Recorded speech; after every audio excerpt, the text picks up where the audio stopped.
Hello, and welcome back to another episode of Date Everything.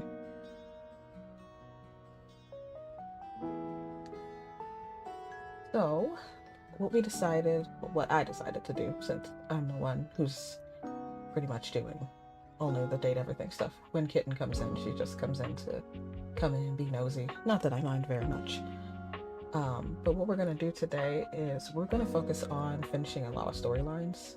We're gonna focus on finishing up a lot of specs points, getting them as high as we can, so we can possibly start realizing people in the near future. Because once you start realizing, then more story kind of kicks in, and new things are there to notice as well.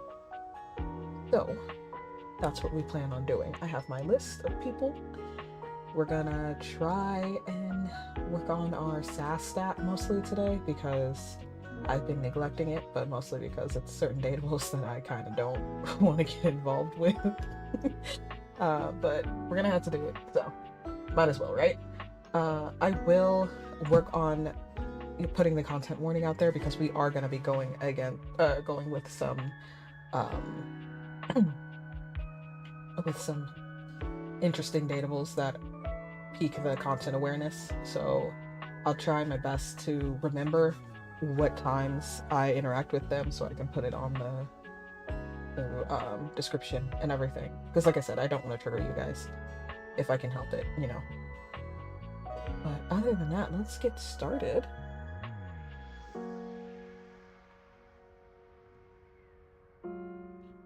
So what we're gonna do first, I always tend to press the wrong button. Is my water running?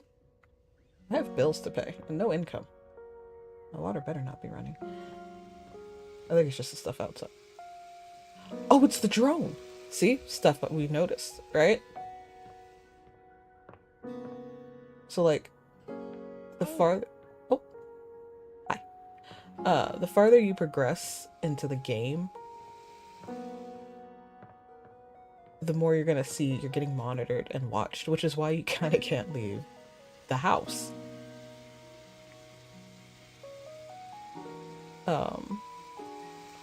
Unless that's the water running. No.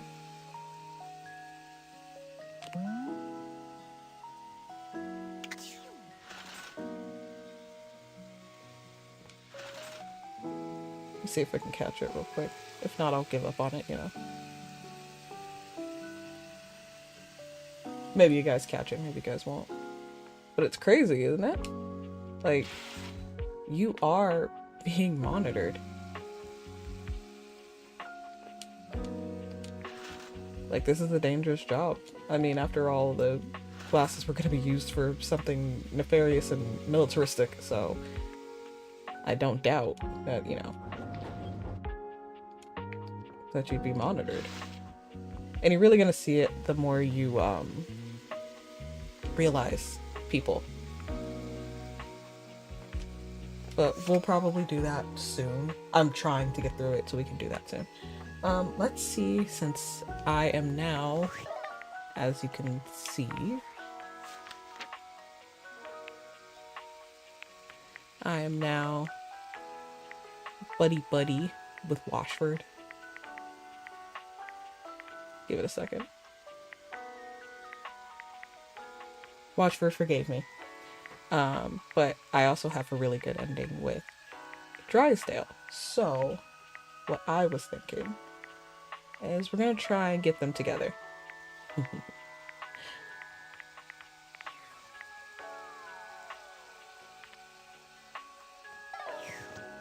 We're gonna try and get these old lovebirds together and see if we can fix it. And that'll be what we do first off. And that will check off my list a little bit. Ah, greetings to you, traveler. You seem not quite so weary as you were wont to. I am glad to see it. Hi, friend. To what may I attribute your presence? I'm gonna hook you back up with your man. Together? Well, that would be quite a thing. That would be the joy of my eternity. I know.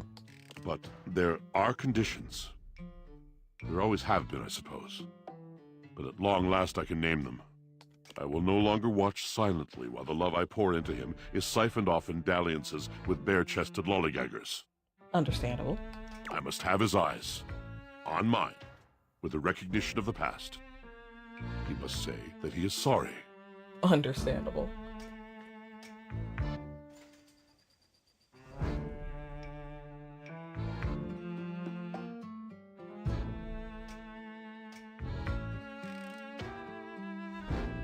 I'm almost embarrassed by the simplicity of my request. Not simple. You were betrayed. Understandable. It's valid. Until that comes, I will not move 1 inch. Got you. Oh?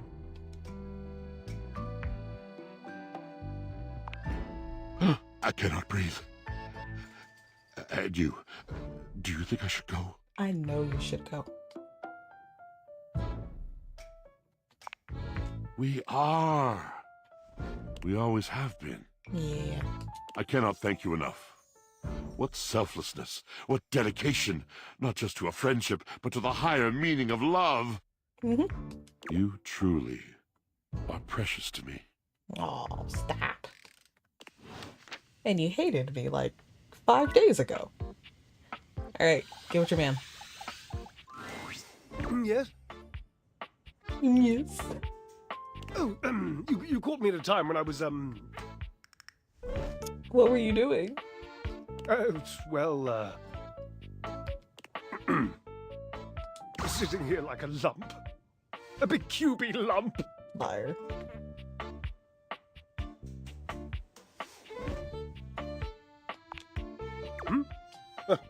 I don't want that. No, not at all. That blush says you're a big fat liar. But in the meantime, I have nothing to speak to you about whatsoever. Which is an interesting coincidence. You're such a liar. Ugh. Annoying. We'll try and get these two dramatic lovebirds back together somehow.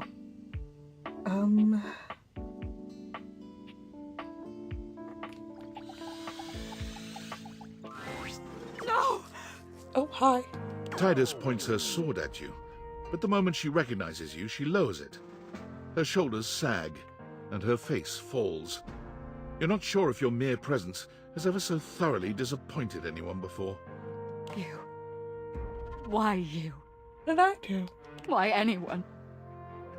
Why would a being with a beating heart chance upon this cursed place? For any place that would play host to the lukewarm slickness of my humiliation must bellow and pollute like a mouth of sulphurous hell.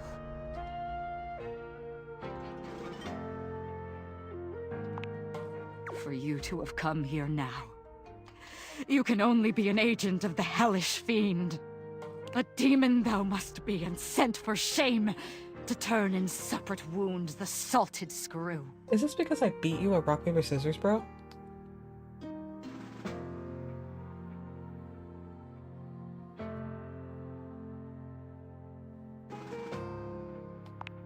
Just what an enemy would say. A cowardly one, to lie to the face of a defeated foe. If you are truly not mine enemy, why have you come? Surely a better entertainment is available to you than my pitiful writhing. Why watchest thou this silent parade?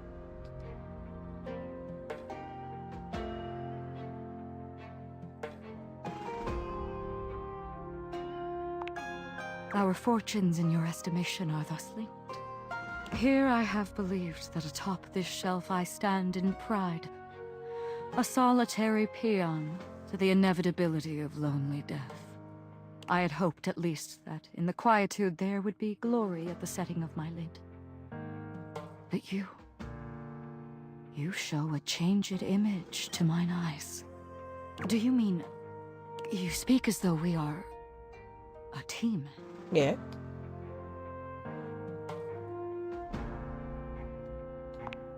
Could you mean, and the mere mention is an arrow in the dark field of my battle-wearied consciousness, that I am not commanding in isolation?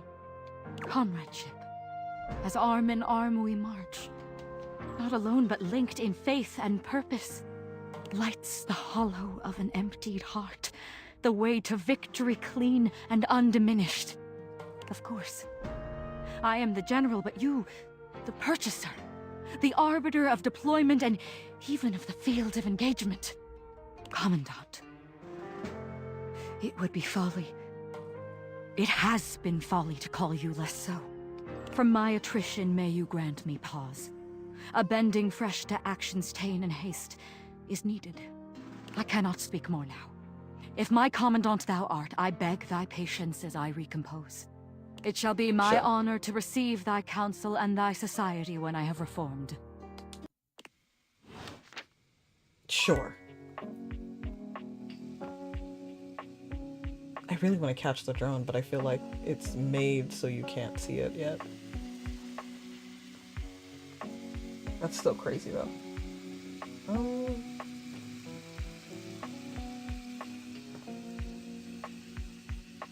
Right, we still gotta talk to Abel. My table. Hey there. Hey, Abel. You look like you got a story you're itching to share. I take it you'd talk to the captain then, huh? You said that you were a boring table the end. That's mean. Oh, heck, I don't like where this is going. Come on now.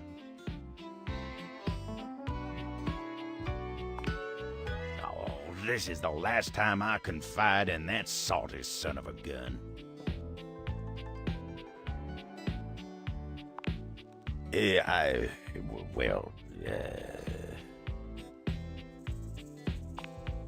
Yeah, look, I just...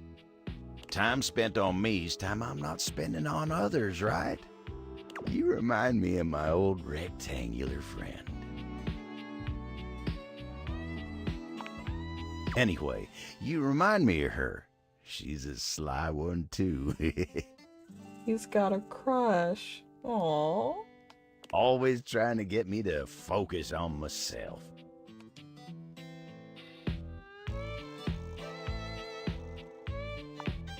Well, that's real nice of you to say. You mind giving me some time to myself? I need to get my head on straight. Always am. Alright, so, no shade. But, how did Blake Jennings fumble the table?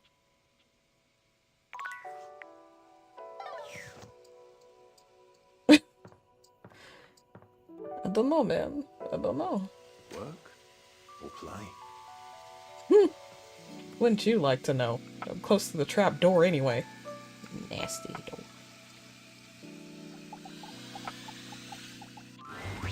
Hello! What can I do for you, my friend? Are you sure? It takes a lot to upset him. He is always so kind and easygoing. Poor Abel. He is always thinking of others and never himself. I have told him many times he should consider taking a suitor again. Oh? Now she got the tea? Perhaps that could be you.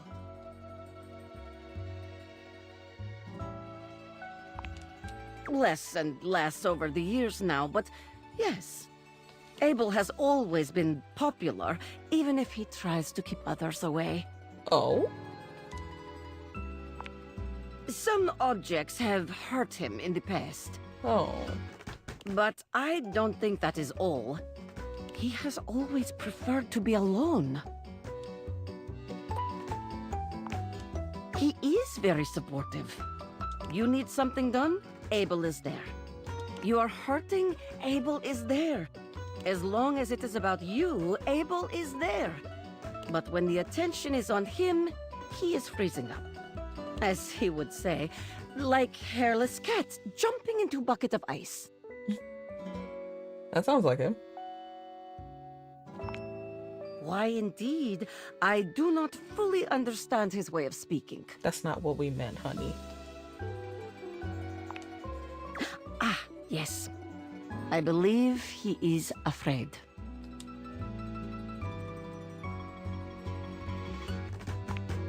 Of himself, perhaps?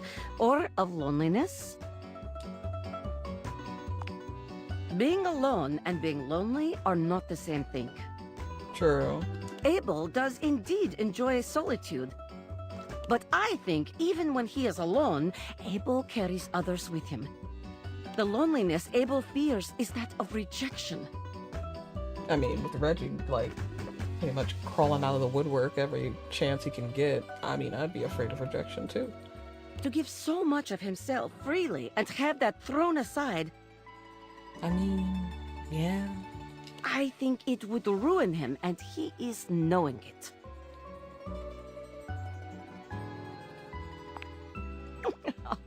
Yes, nothing casual. If you want his heart, you must mean it. But I know this. If you do pursue him, he will not let you down.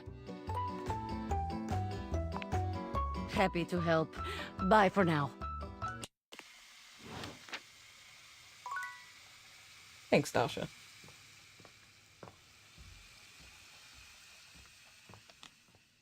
I keep pressing the wrong button because at home the buttons are shifted.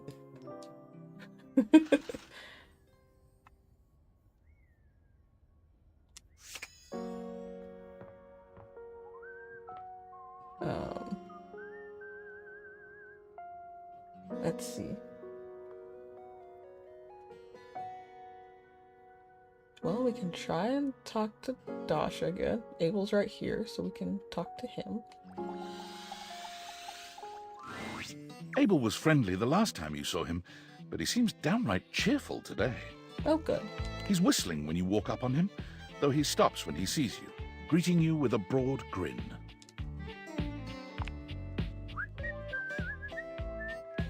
Oh, hey yourself, Sunshine. It's Sunshine? Who even are you? I need the little kazoo kid. Wait a minute. Who are you? Didn't mean no offense. Just in a real swell mood today. Had a long talk with Dasha before you got here. Oh. Going over the finer points of lifting, supporting, and, you know, just the good old basics. Just feels nice to be understood, you know?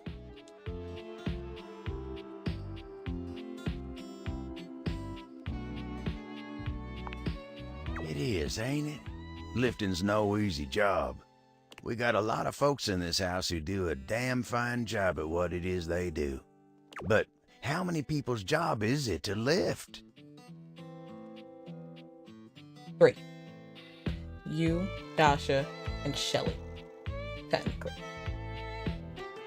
4 if you want to count Florence, since she's lifting up everybody and keeping them stable.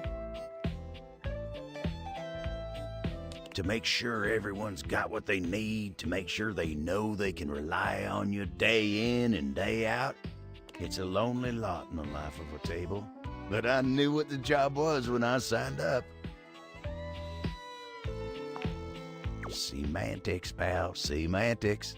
I know who I am and what I do. But sometimes you just wish someone knew exactly what in tarnation you're even thinking about without having to explain yourself. Fair. Kitten and I do that. Just sit there. We know what the other person's thinking without even really saying anything. That's Dasha. Then go out with her. You think so? Yes. Oh, well, shucks. I don't know. I'd hate to bother her. She's got a lot of lifting to do herself.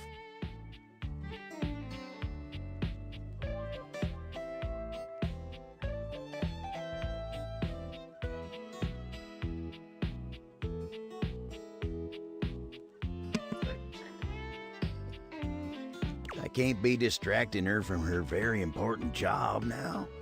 Your job is the same thing. She just lifts the stuff on my desk. Like, her thing is localized. You shut up. Go out with her.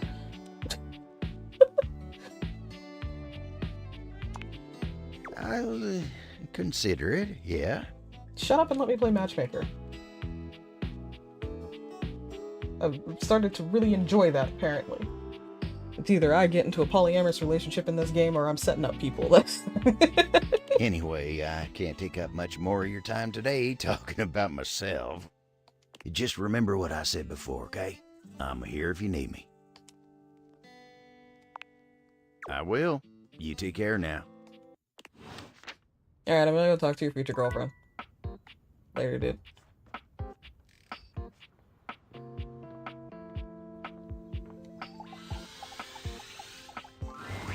Ah, you wish to continue going on practice dates with myself?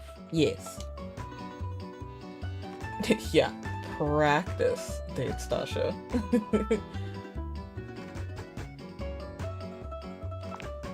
Here are the potential locations for these dates.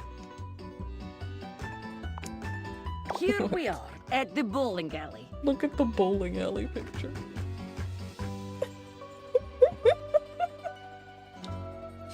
It's just so cute how she draws them herself. It is time to rent stylish bowling shoes. She drew those? Yeah, she drew all of them. Oh, that's so cute. Yeah, that's just her little name is in the corner. She drew every last one of them.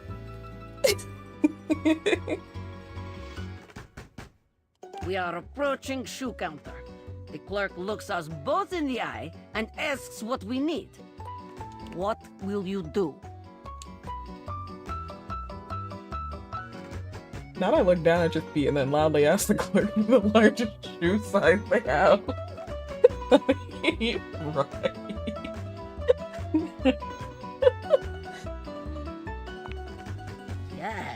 Yes, very good. No judgment or Wait, I don't know what she embarrassment. sounds like. Feet are only Oh, feet yeah. after all. You haven't heard her.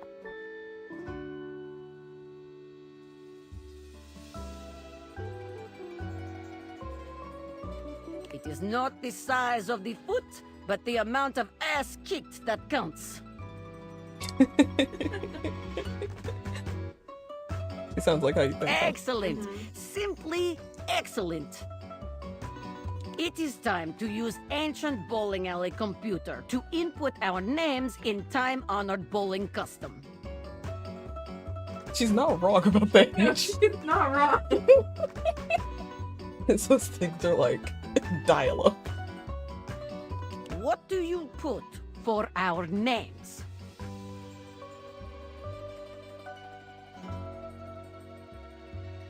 What do you want? What is this middle option? Yeah, the middle option is bad. Oh, the last one. Oh, yes. Adorable. Sweet. Just lovely. This is excellent move to begin date. Remember, it's a practice date. Yeah. You will capture my...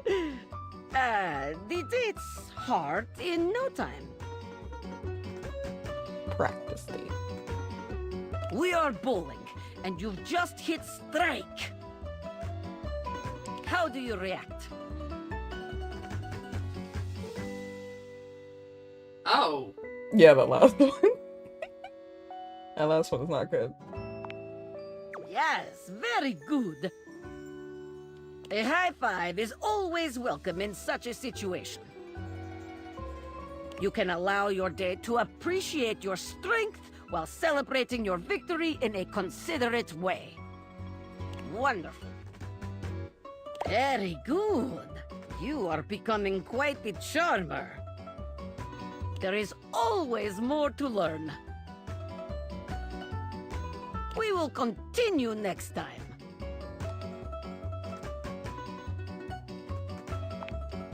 See you again.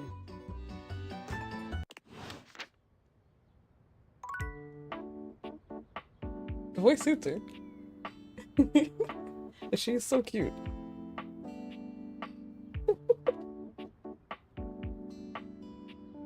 Oh yeah, you'll definitely win your date's heart. Uh-huh. Oh, did you want to hear Dorian? I don't know what Dorian's. I know, I'm just teasing. I love you. It's not every door.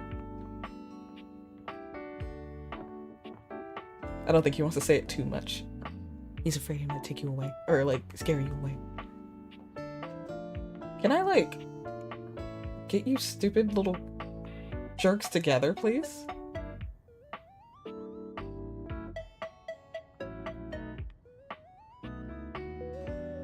Drysdale. Yes? Oh, you caught me at a time when I was,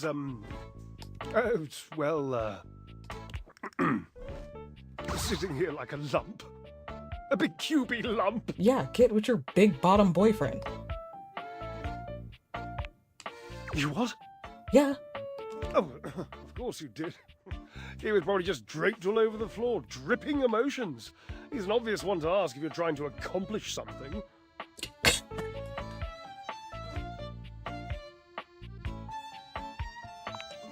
I know! It's exhausting! It was exhausting anyway. He hasn't exhausted me in years. Damn.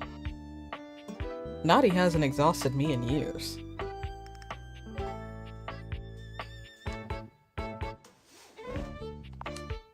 Oh, I just don't think I can go into it. Heavy emotion is such a burden to an effervescent spirit.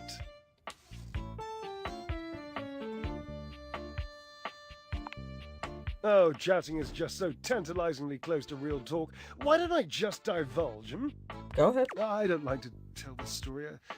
I don't know that I ever have, really. Washi called it the pale betrayal. Ah, yes.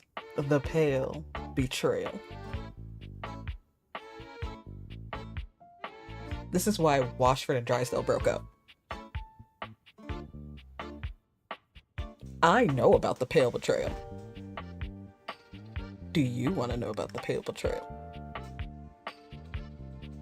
Must I know about the pale betrayal? It's juicy.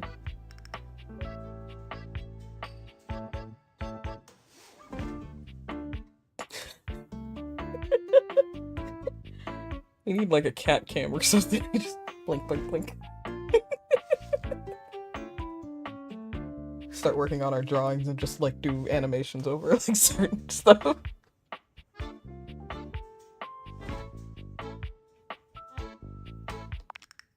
Oh, sweet dry as sheet. Never tell him I used that name in front of you. I wasn't even allowed to use it in a public place. He'd purse his lips if I did. Can't even call him Washi in public. That's so sad.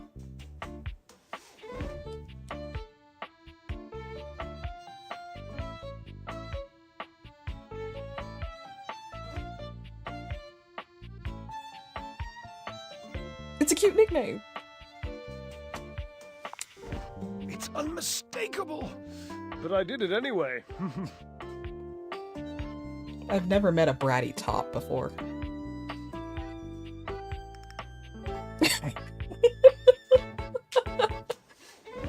I loved his lips. Sorry, I keep looking at Kitten as she's reading along.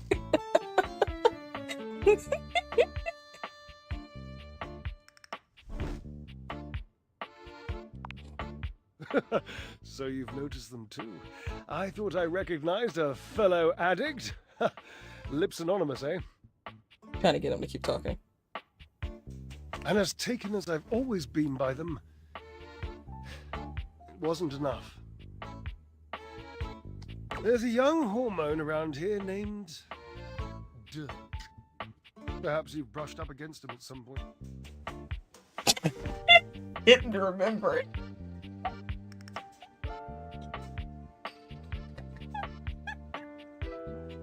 Do you remember Dirk by any chance? No, no, I don't remember Dirk at all.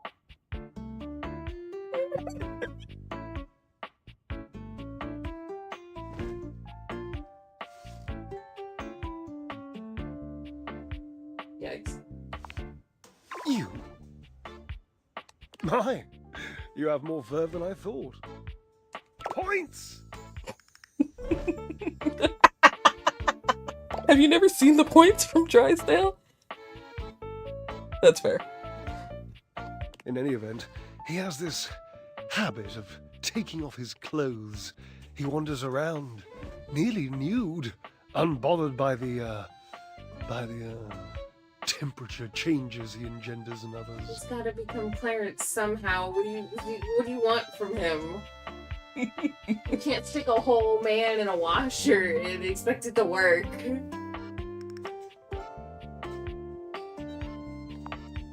Permanent press, darling. I don't know if you saw the option that I chose. It said hot boy made you hotter, huh? So, permanent press. He used to do it so often that Washford and I took to using his clothes as part of our act. We would flip them and wring them and fold them whilst he was flipping and folding and wringing me. It was, my God, it was spectacular. I was spectacular. If you're doing all of this in my clean clothes, how are they still clean? Because that's nasty. How did I know that was gonna come out of you? Am I wrong? You might be. Read that sentence again and tell me that they wouldn't be dirty after doing that shit. After I just washed them.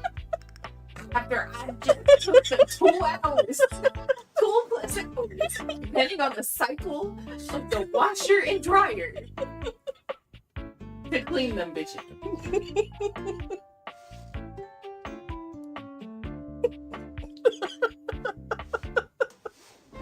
They doing nasty stuff in my clothes. I'm dirty.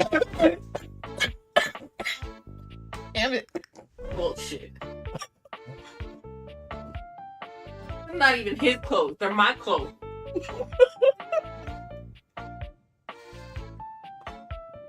Give me this. Like, how dare you? How dare you do that in my clothing? We ain't got no job. We ain't got money for new clothes. We be doing that nasty shit.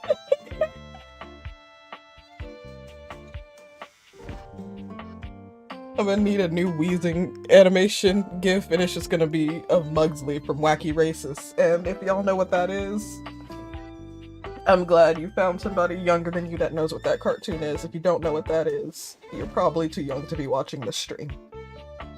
Anyway. In my clothing. Yes, darling.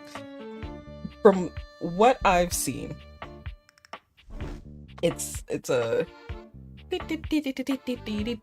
it's actually like a little them juggling the clothes. So they're wrinkling my clothes. He has the permanent press option. He's clearly not using it. Well, that's why we have Irondini, alright? And he'll do anything for us now since I decided to match his freak one time and now we're lovers.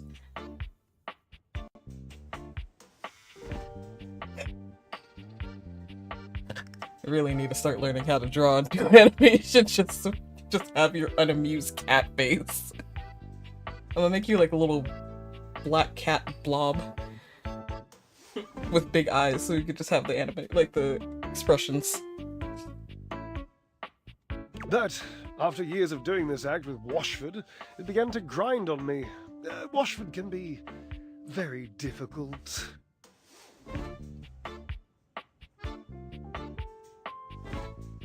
And one being can only take so much from another before the pressure has to be released. The heat has to go somewhere. Why you try new positions? New things to do. Hell, if you're that desperate, go upstairs in the attic and go find Parker, because he has erotic dice. I know he does. And just use that.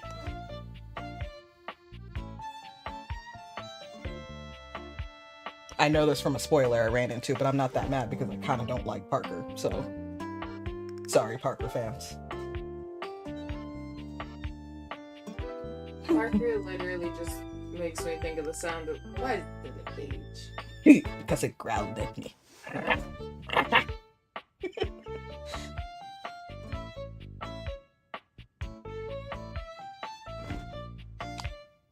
Well, we were in the middle of our act.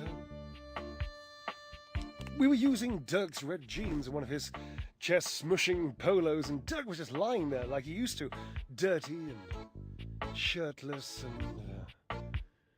and I had this brilliant idea of including him in the performance.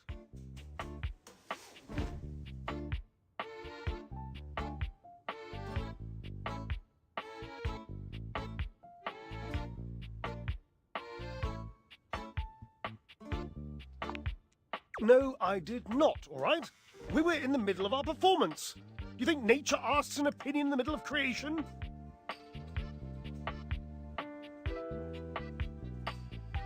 Dirk didn't have to do anything. I just struck up conversation. It was this sexy, witty, improvisatory repartee. He just kept saying the nicest things to me about our act and my costume and how much he liked the musculature of my shoulders. So that brings to the whole thing of like Harper not being as freaking crazy. Cause like, why are you flirting with these two people constantly before you go upstairs to go be Clarence and ignore Harper? And technically, if you think about it, he's kind of in that middle ground state. Still. And then on top of it, if you really want to think about it, like cut and dry sense, they're basically just rubbing all over him. Yeah. No, they are basically rubbing all over Dirk. So is it really Dirk's fault? Because you shoved him in the washer. He's over here flirting, though. Yeah, but like you shoved him in the washer. We didn't know these fuckers existed. But he's over here talking about how nice their act is, how he likes the costume and the musculature of the shoulders. How is saying that their act is nice flirting? For what? He knows what he's doing. I'm not saying... I will say the shoulder thing is flirting. But you get dinged for flirting with people by being nice. Because people assume you're flirting. I'm me, but because I know the story already, I'm already like, dude, this was kind of sketch. No, but, I don't like the bitch. She's crazy. No, she is crazy. And she needs help. But I'm saying she's not that fucking crazy. Because if he's over here doing this and like flirting with Drysdale while supposedly getting your business done, flirting? The Pale Betrayal says he was flirting. I'm just saying, Harper might not be absolutely I'm not deluded. gonna say Dirk is the most faithful thing in the house, No. considering he fucks a goddamn pillow. Spoilers. I'm kidding. I was about to say, have you not met Clarence? We met him on the 3rd Street. Yeah, this is like, wait a I know, minute. I was just being silly. No, but he's giving, for me... She also stresses him out to the point where he probably just needs some sort of release and he's going about it the wrong way. He is, yeah. My whole thing is I'm seeing it as the Beck treatment from Victorious. Because as a kid, when you're watching, you're like, wow, Jade's really mean. Meh. But like, as you get older, you're like, Beck, shut that shit down. Like, what are you doing? Clear she's feeling insecure. She's going about it the wrong way, and I'm not gonna sit here and be like, Dave was never in the wrong. No, the bitch was crazy. But Beck also did not help. I'm kind of giving it the Beck treatment, where it's just like, yeah, you already knew this messed up person that you're seeing is kind of the way they are, and then you're kind of aggravating the situation. You're wrong for that. You're wrong. Both of them are wrong, and they need therapy. And I'm not going to sit here and say one's better than the other. No, they're two fucked up people, and that's why I broke them up. But, yeah, no. I was like, hang on now. Like the first time I like went through this, I was like, hang the hell on. Dirk, what the hell were you doing? Wait a minute. No. You should be going in, getting your wash and your dry cycle, getting up in my closet and being clean and whatever. What's all this? My whole thing is like, in 2 instances of Dirk and Clarence, are like, can they exist at the same time? Because like, what if I have a thing of dirty laundry but also still have clean clothes? Don't get the AO3 writer started. I'm just saying, Don't logically, like, let's say your hamper is half full and your closet is half full. So technically you still have Clarence, but you also still have Dirk. Maybe he's Supermanin'. Put one clean sock on him. Nah, I meant like, sometimes he's with Harper and then when she's like a rare chance when he can get away, he turns into Clarence and he hangs out with bats. The pillow says nothing. So I kept him talking and I refused to give him his clothes back. I mean, I'm not saying Drysdale's in the wrong or in the right either. Okay, I was about to say, like, he's No, they're egging both this on. they're both bad for this, okay? I'm just saying, Dirk, the fuck. I already knew this, the fuck, but like, Dirk, hey, hang on.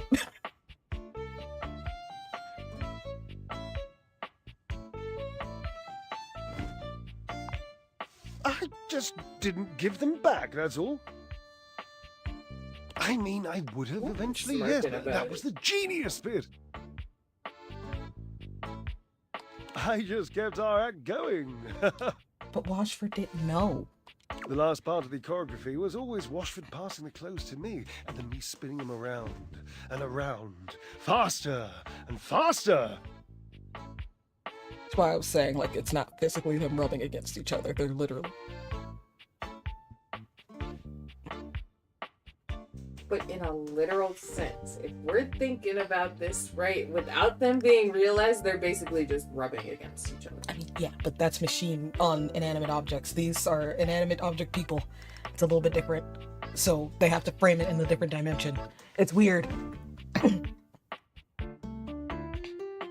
Building up all this tremendous heat, this anticipation, this breathlessness, and then the last second, whipping them all out into the audience and letting the audience catch them all hot and billowy. That's nasty.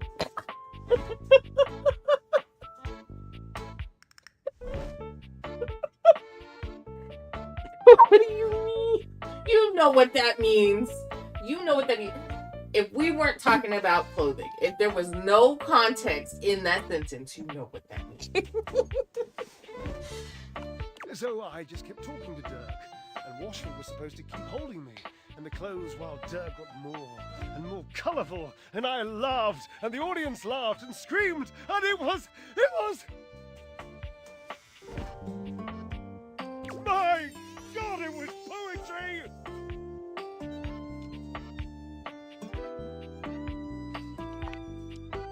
Yes.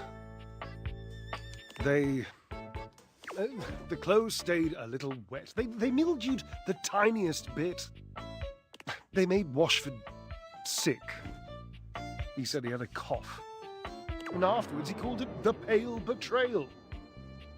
What a nonsense, dramatic exaggeration of the only good idea this act has seen in decades. They mildewed the tiniest bit.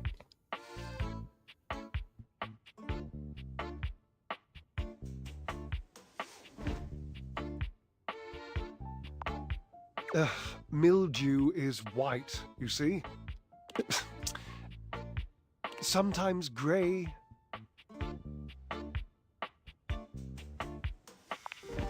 Yes. I suppose so. I was barely flirting. I would hardly qualify it like that. Dirk was just being nice. Washford was always so damn sensitive.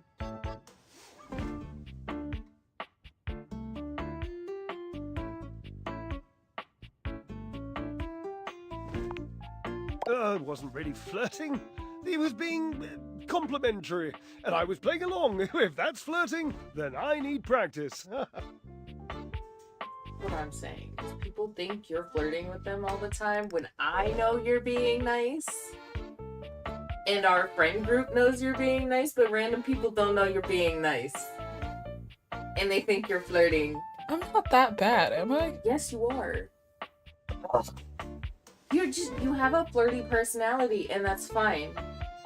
But people take it way too seriously. And it's like, no. That's what I'm saying. I was making our act better in the process. So, what's the harm? You heard Washford?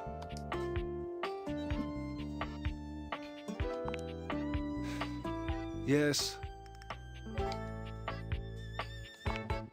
Yes. I loved him. I am. Doug was just being so nice to me.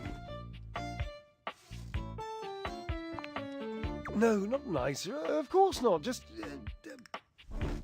Washford can be so mysterious. You know, he can be very difficult to read. Sometimes I didn't know where I stood with him or how he felt. It was just nice for once to be talking to someone whose every other word was how wonderful I am. Guys, have you ever heard the story of Narcissus?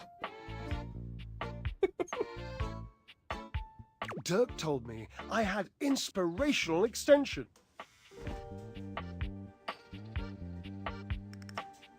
Where's your that's nasty for this?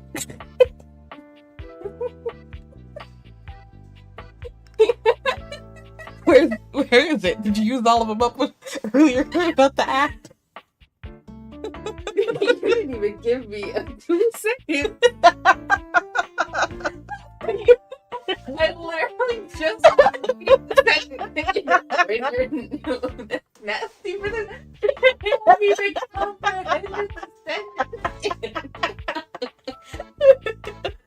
Jump it down.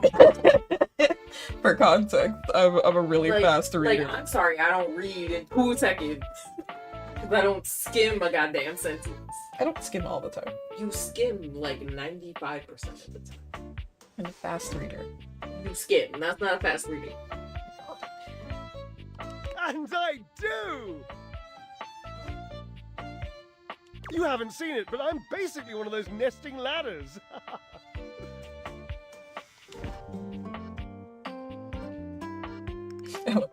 Sure, we'll go with that. That makes sense, actually.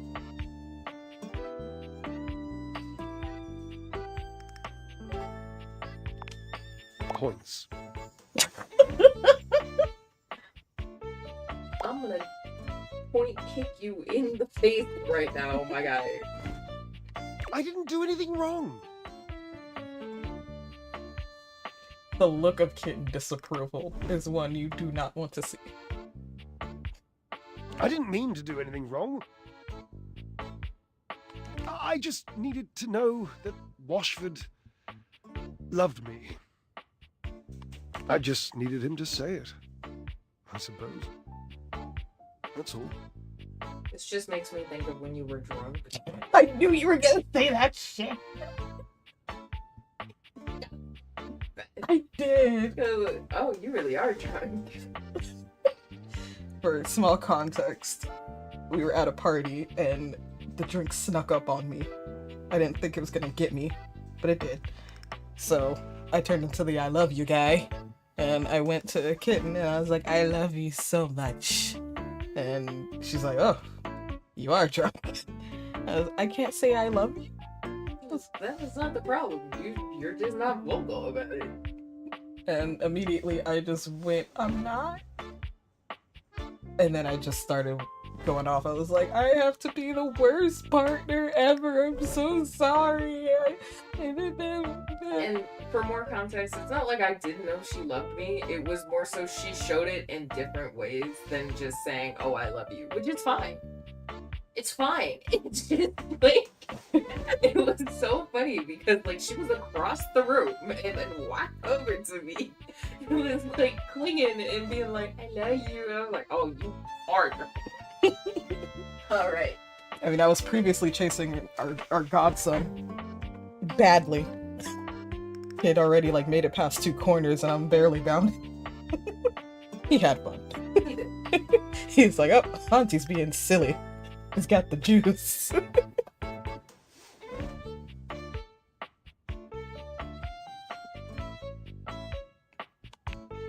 Maybe. It's an interesting suggestion. I'm not saying I'm convinced. I'm still hurt, but also I'm over it, and I don't care. And I don't really miss my former friend. Go with that. Former friend. I mean, I do miss him. Desperately. But I'm not that easy. I mean, I don't want to be. I would so much rather be suave. Genuinely suave. I think we're way past that. I think we've been very far past that for a very long time. Womp womp. I've always wanted to be more mysterious than I am.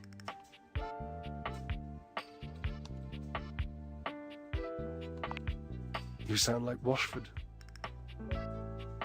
How do you know he even wants to be with me again? Oh, I talked to him. Oh no. Nothing. I just haven't cried in years. It's kind of sad. Me too, buddy. Anyway. Which is also Call not his name for me, would you? Yeah, I know. Okay. Call for Washford. I know, here I am making fun of Kitten for crying during like Big Hero 6 and I just turned up, are you crying? I was hormonal. I've been hormonal too. Don't cry. I'm a lot more sensitive than you. I'll give you that one. Call his name! Again. It reminds me of the one anime that we watched together. Cherry Magic. Remember when they switched bodies? The dude that was like a virgin after 30 and he could read people's minds, and he found out the dude that everyone thought was perfect had like a really bad crush on him. I don't think I watched that with you. You didn't? Damn. It was a good one. You should watch it with me. I think you told me about it, but I don't think you had me watch it. But there's a part where they switch bodies. I think it's like a short, like after the credits or whatever. And he's like, oh god, I'm in his body. He's like, well, I hope he's being alright with it. The first thing this pining dude does is he looks in the mirror and calls out his real name with dude's voice. And he's like, oh my god, I sound so pretty. His voice is so pretty. That's the same energy. I fear I shall never speak to him again.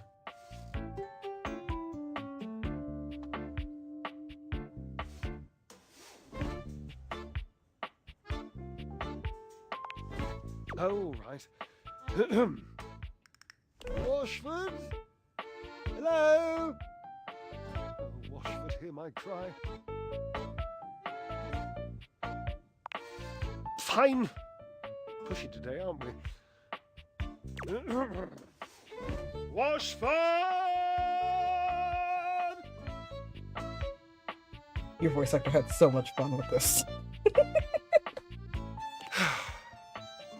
He scoffs, hurt evident in his eyes. See? Nothing. Nothing at... Hello, Drysdale. You've never seen Drysdale so lost for words. He looks positively taken aback. Hello? I didn't think you'd come. I know. I didn't think I would either, truthfully. With so much water bearing up under our bridge, I thought the fire between us would long since have been drowned. But when I heard your voice, My voice? I couldn't resist.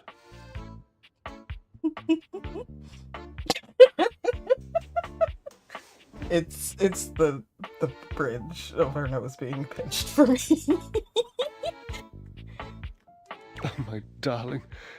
You never could resist my calling to you, could you?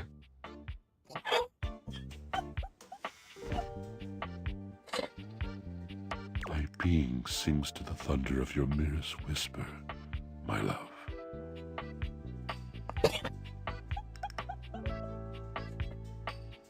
I'm gonna need to find like a series of just reaction. Just so everyone knows what the hell it's looking like and why I'm laughing so much.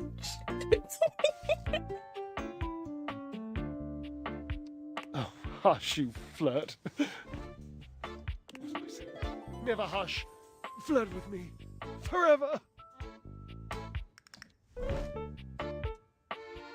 I want to know what the hell's with the player and sandwiches regarding You know Holy. what? They don't have any food. They don't have no money. They're broke. They got no job. They're hungry.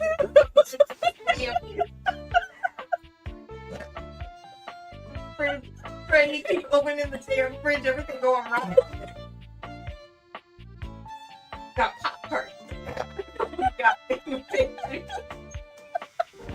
We got cereal. We got Mitchell. But you could have cereal, but you ain't got no milk.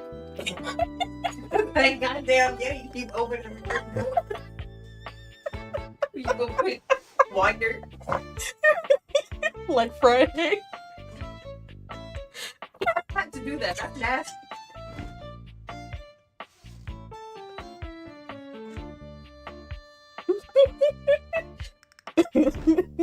Well, if you had any question of whether the people behind the freaking mic were black, now you know. Fucking Friday reference. I'm gonna make the poor player a sandwich.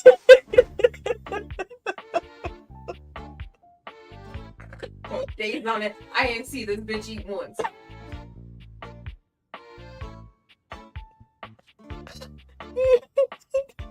I can eat Mitchell if you want after this.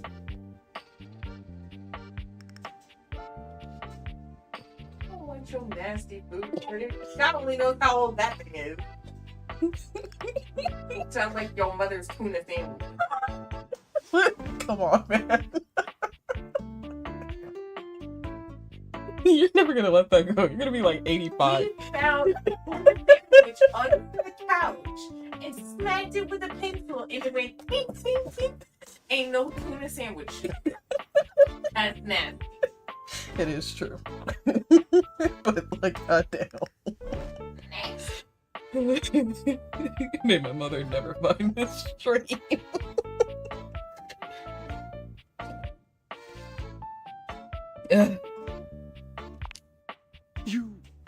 You want to be included? Swept into this gorgeous maelstrom and carried along on the unknown tide? No, You not sound like me, my love. So I do. Oh God, is that a good thing?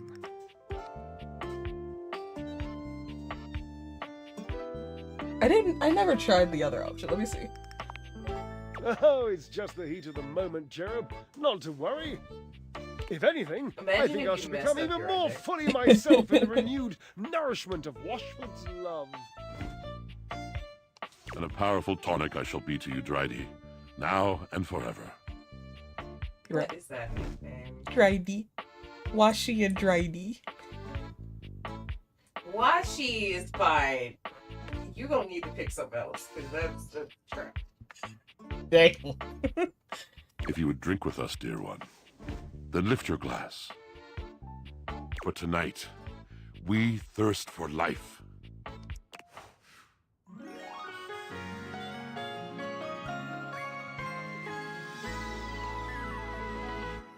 You know, I started this being like, I'm gonna do it like the therapist I want to be. And then somehow I just divulged into, what if I polyamory the whole entire fucking game? If I can. Like, I got with Celia in Florence. I broke up Harper and Dirk because I needed to go. I was not about to be part of the toxic unicorn. I can't do it. But, you know, I mean, I straight, like, bulleted for Eddie and Volt because I knew I wanted that sandwich. So The whole reason you bought the game. they are the whole reason I bought the game. And I'll never stop saying that. They're the reason I bought the game. The other people that I just ended up loving was a very pleasant surprise.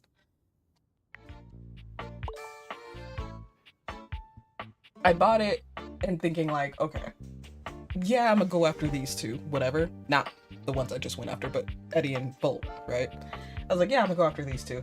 And I'll probably have fun with like the storyline somewhere. And like see what else I can discover. And I wasn't disappointed. I mean, there's Mateo, there's Damon, there's the Hanks, who I was really shocked that I'd end up liking. You know?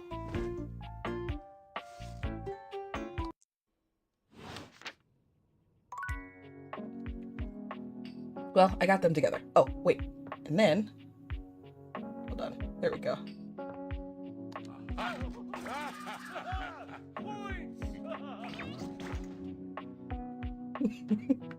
I really need to start drawing like a little cat blob person. Just big old eyeballs.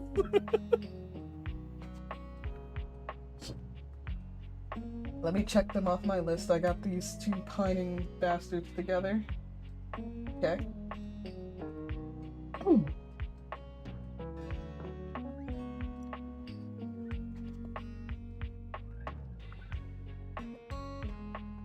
But see, look, I can eat. Look. Time for a bite?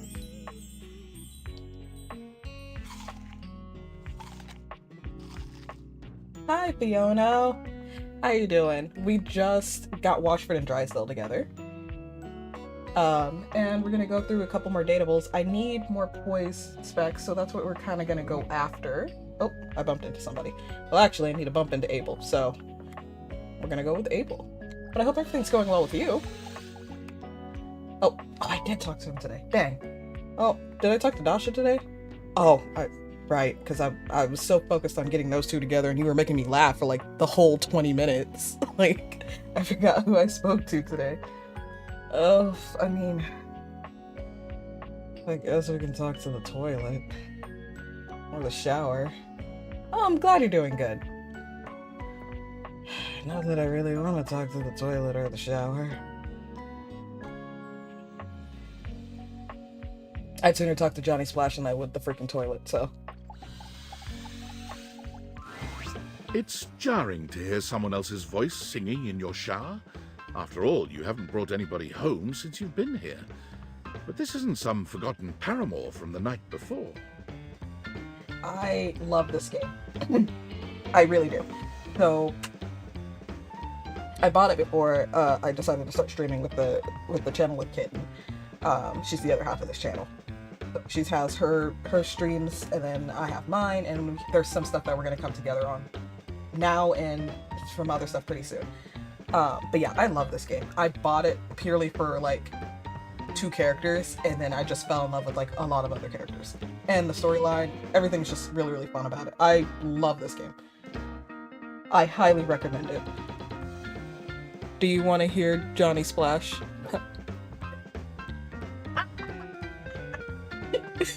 Is the quick nope. There's a singer in your bathroom, and he's using your showerhead as a microphone. While his singing may be less than professional, he certainly looks the part. His handsome face is framed by glistening ringlet curls, and his clothing has a sterile, hygienic vibe, a stark contrast to the smouldering, sensitive artist you see before you. Hunka, hunka, wet hot love. Hunka, hunka, wet hot love. Hunka, hunka. You know, the sad thing is, this is the best he sounded.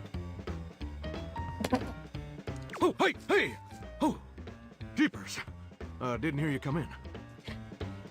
So, I know you don't want to hear Johnny, honey. I know you don't want to hear what Johnny sounds like, even if he's not singing. But I want you to know, the Hanks and him share a voice actor. Yes. I weren't expecting company. especially such a ravishing company. Not you flirting with me the moment I caught you singing in my shower, dude. So we do play some other games. So, my wife, Kitten, she does the Professor Oak Challenge, which is basically in Pokemon, you don't get to go to like certain gyms without evolving and catching all the Pokemon that are available before you get to certain gyms. So like before like gym 1, you're supposed to catch like all the ones that in the route that you can and evolve them, and then you can go past the gym, and then you keep going, so far and so forth. We're also supposed to be doing Dynamax adventures together, but we just haven't had the time. And she's also doing a Pal World video. She's not streaming that, but she's recording it. We are looking forward to doing some more Halloweeny games when October rolls around. We're looking forward to it. One of them is Cult of the Lamb, since DLC is coming up, and we both love that game. And since there's a 2-player now, we're gonna be playing Cult of the Lamb soon. I can't wait for that. We're gonna figure out what our cult name's gonna be. But yeah, we do play other games. We're pretty, I would say we're variety gamers on this. Yeah. But I'm Bunny. You'll probably hear Kitten every once in a while on my streams, as you'll probably hear from me on hers if I'm like in the chat, or I might be popping over. Yeah, it depends. Come right on in, darling. Be sure to wear a shower cap or you're gonna get yourself a mighty wet. I need a shower cap. I straightened my hair, sir.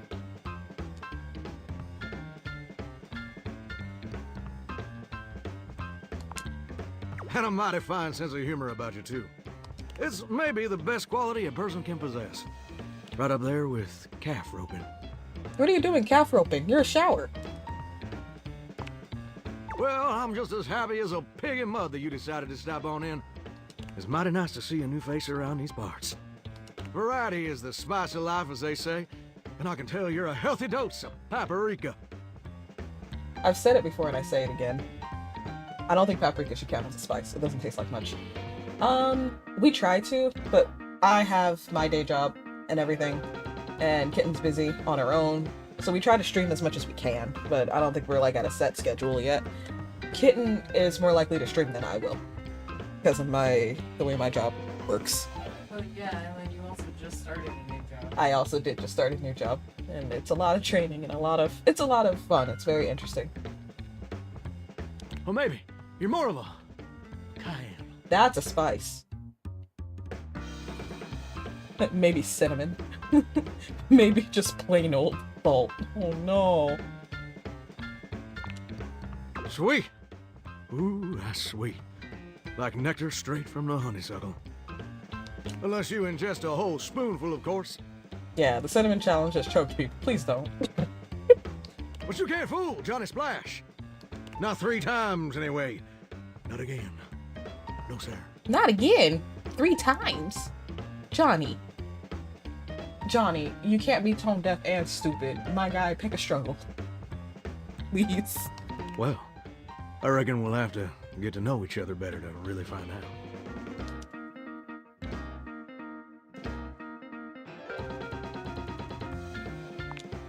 Well, you're mighty welcome. Name's Johnny Splash.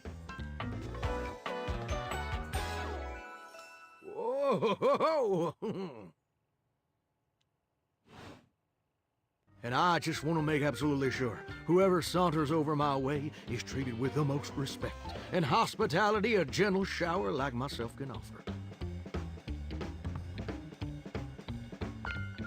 I'm just trying to do my old great-granddaddy proud. Not the great-granddaddy. It was a septic tank, you know. Ooh. 1,000-gallon. Double compartment. Polyethylene.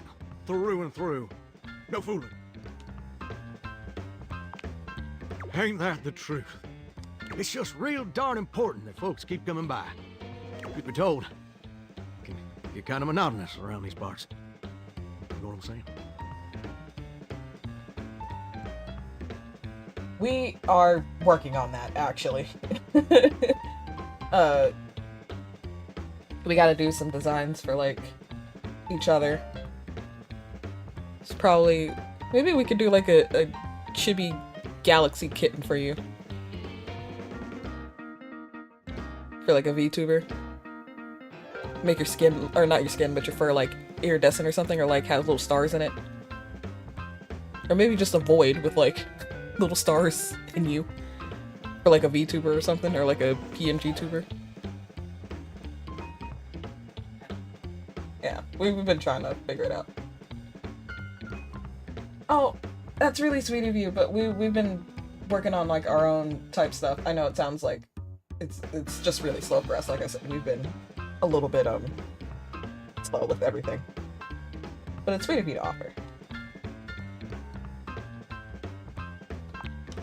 Yes, sir. The bathroom can be a frighteningly monotonous kind of place. Just duller than dishwater. Or toilet water, as the case may be. I mean, just think on it for a second here. I'd rather not. John Lu's like right there, and I don't want to deal with him. Would you go to a bathroom to have yourself a good old time? To experience something new and exciting? I mean, sometimes there's a spider in the shower, and it's new and exciting, but not in a good way. So... to meet someone famous or important. See, that's exactly my point. That's just not what your average bathroom is for. Again, that's really sweet of you to offer, but we're more focusing on our own type of designs and stuff. Your common bathroom is a utilitarian kind of joint. I mean, it's a middle-class income household. I highly doubt I'm bringing in, like, Oprah in here, alright? Sure, it's useful and consistent, but it ain't a particularly lively spot. Ain't no nightclubs and no bathrooms, you know what I'm saying?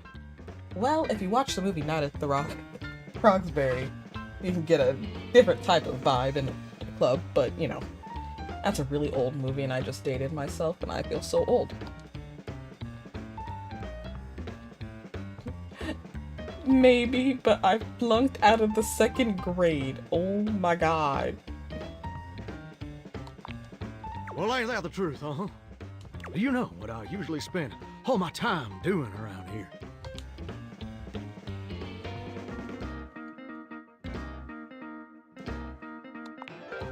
Heck, I wish. Truth is, darling, I spend 99% of my day sitting around doing absolutely nothing at all. I love how I use the option, using the toilet, I wish. Poor John Lu. Now I'm just starting to feel bad for I him. like him, but that's not right. Poor John Lu. Do you know how long it takes the average person to shower? 1 fortnight. Oh, that's positively accurate. It takes the average person 12 minutes. Yeah, that sounds about right.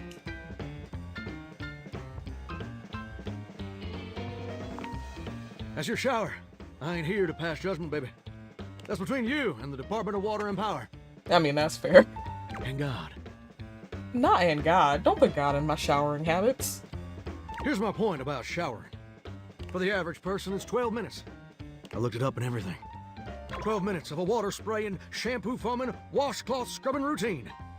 And don't get me wrong, those 12 minutes ain't bad at all. Why are you looking at me like that when you say it?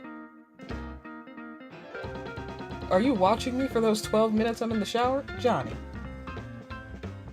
But do you know how long a day is?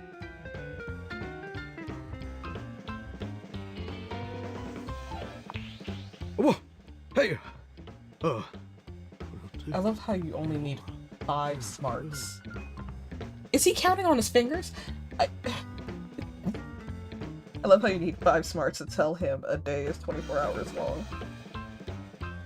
You just need 5 smarts. And this fool is counting on his fingers. Oh, Johnny. I'm not so sure about that. What do you mean you're not so sure? It's okay. Didn't mean to startle you. According to my studies, it's 1,440 minutes. Which means my job is quite literally just 1% of my day. 1% of my day is grooming my armpit hair. The fuck? Gosh darn terrible is what it is. See, I'm a shower. If I ain't being used, it ain't like I can just get up and go boogieing down at the dance hall or something. I mean, why not though? Because Freddy, Daisuke, Koa all have a restaurant in my house. Eddie and Volt have a banging exclusive club upstairs in my closet. Like, why can't you do something, dude? Can't just hop on over to the malt shop for a milkshake and some light canoodling. Well, that's because nobody made it a restaurant yet. No, I'm just here, perpetually stuck in this humdrum, go-nowhere existence. Do you know how that makes me feel? Hungry? Maybe you're right. Maybe the player is starving. Help you. You're gosh darn right. Sorry for swearing, Mama. It makes me feel unfulfilled, listless. I know you don't want to listen to him, but he makes me feel like he sounds like like he's almost trying to be Johnny Bravo, in a sense. But like, when he's the twink version and not the big buff version. Bored stiff, like a scarecrow in a cornfield. Like I'm gonna be stuck here forever. And all my dreams ain't never gonna come true.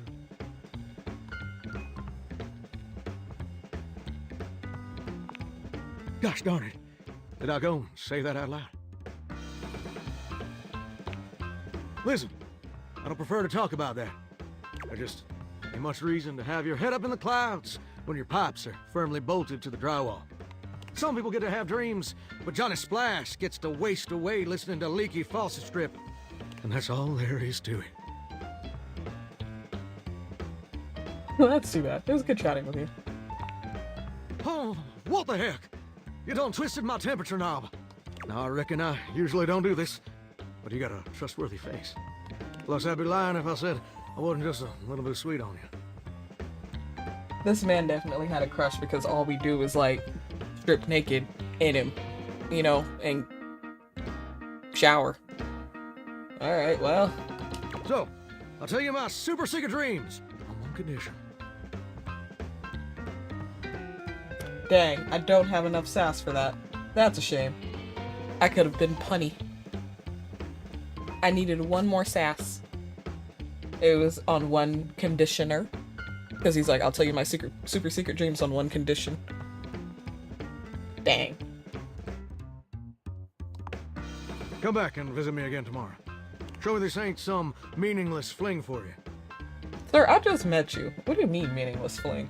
Come back around, and I'll share with you the secret I ain't never shared with anyone else before. I think I know what it is because you already destroyed the eardrums of everybody at the breaker box. Here.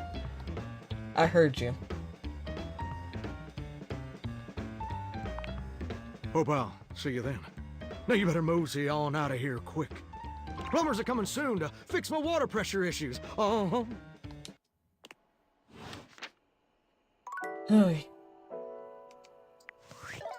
Well, that was Johnny Splash.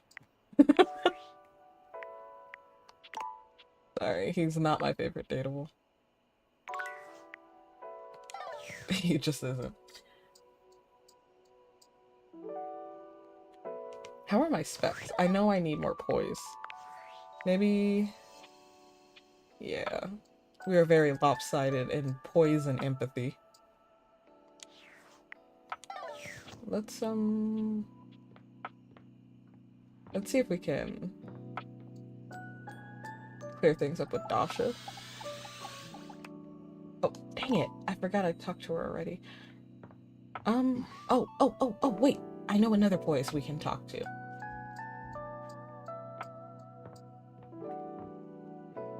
Did we talk to you already? No. Okay. You're forced to crane your neck upwards as you try to take in the entirety of the blonde Viking towering over you. He stares down at you, cutting a truly intimidating figure.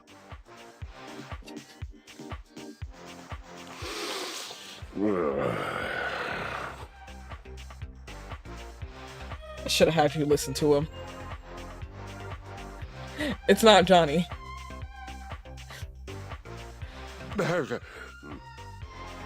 He says nothing for several minutes. You begin to wonder if perhaps your cross-trainer is broken.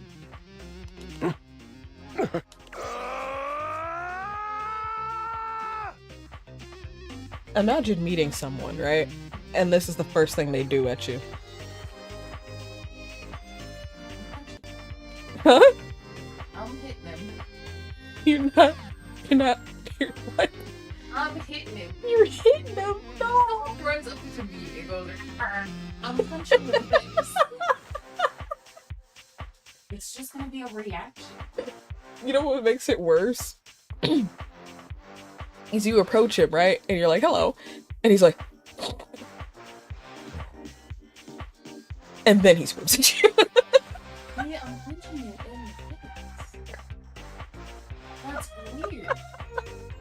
Ooh, that's just He's not scanning the name.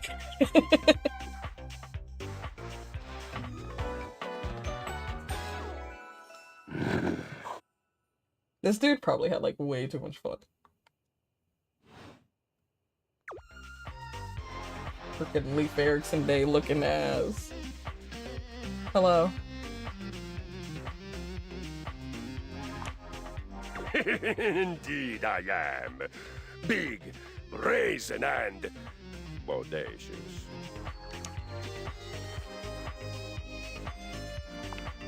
I am positive I have a body. Okay. And I am positive that everything about my body is positive. Godlike, truly. Yes! Body a positivity. I understand. I am a genius. You are a genius. Oh, I thought. Okay. There's fish. And then there's meat. Genius. It's just a joke. Please get it. Get it, man. I am a genius. The greatest the world has ever seen. I am not a gay bitch. God. That episode was a hot mess. Of course I do. To do otherwise would be illogical.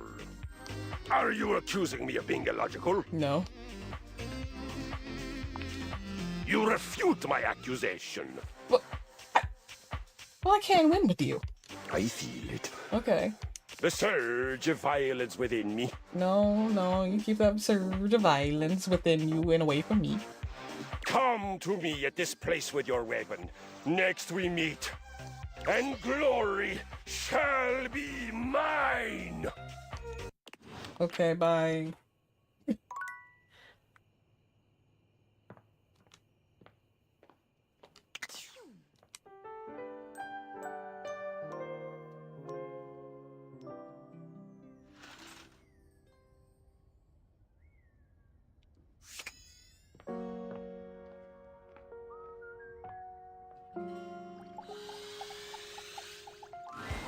Well met, combatant. Did you choose your weapon well? Did you train for this match? We will fight. We will fight together. Oh, then what a perfect day. What is your weapon? A soup spoon.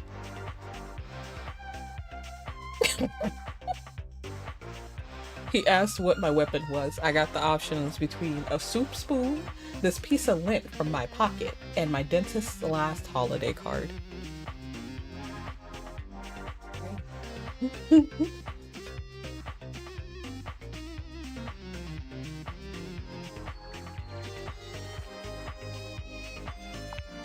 A holiday card. What is that?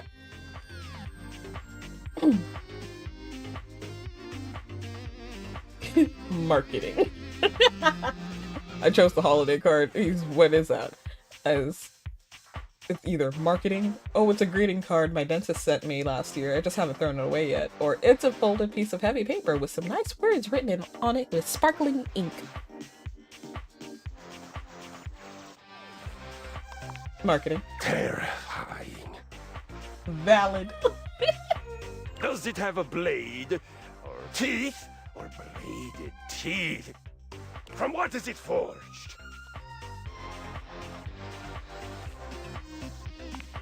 That sounds too heavy to wield, yet I can work with that. What will you do with your unconventional and therefore promising weapon?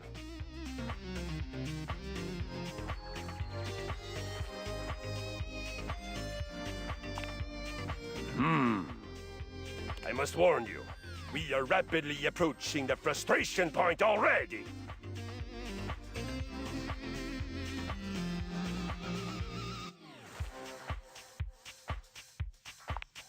I believe it is time we come squarely face to face, plate, with the facts. You are bad at violence. Not be being told I'm bad at violence. I don't think that's a bad thing. It's just, I think we need to come squarely face to face, plate, with this. You are bad with violence. Okay. Well, all I had was a piece of pocket lint, a dentist, like, holiday card, and a fucking spoon.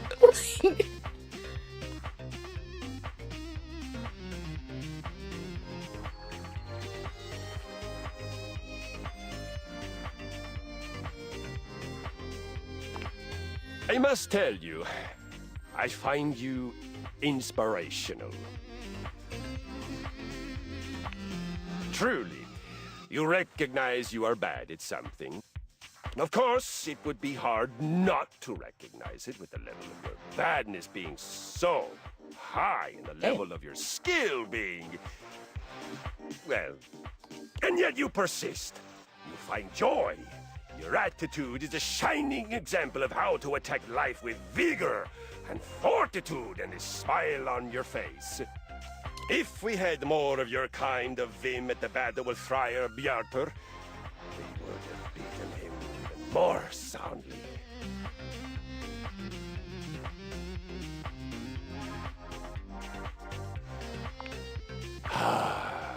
The tale of Friar Bjartur.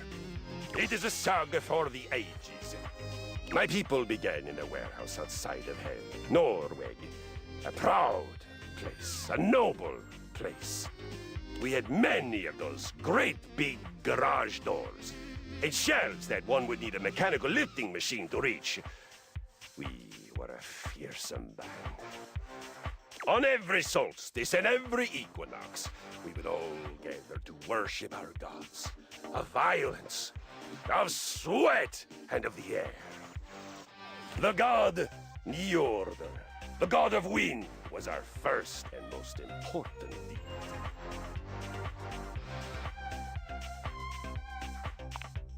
Wind, the exhaled breath of exertion. Air, that rushes past your hands and feet and face as you fly on my skis into your open future.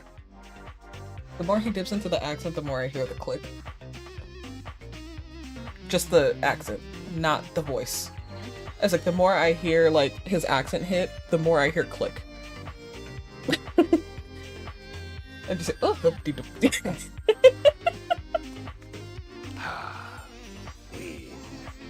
Red. The original life force. Huh? Yes, that's it. Okay, I really don't care. Oh, okay. May I go on? One day, we were ambushed. In a corner of the warehouse, the foreman placed a single box, the harbinger of many to come. Each one, a knell of doom. It was a friar, but one who had turned away from the road to the heavenly kitchen.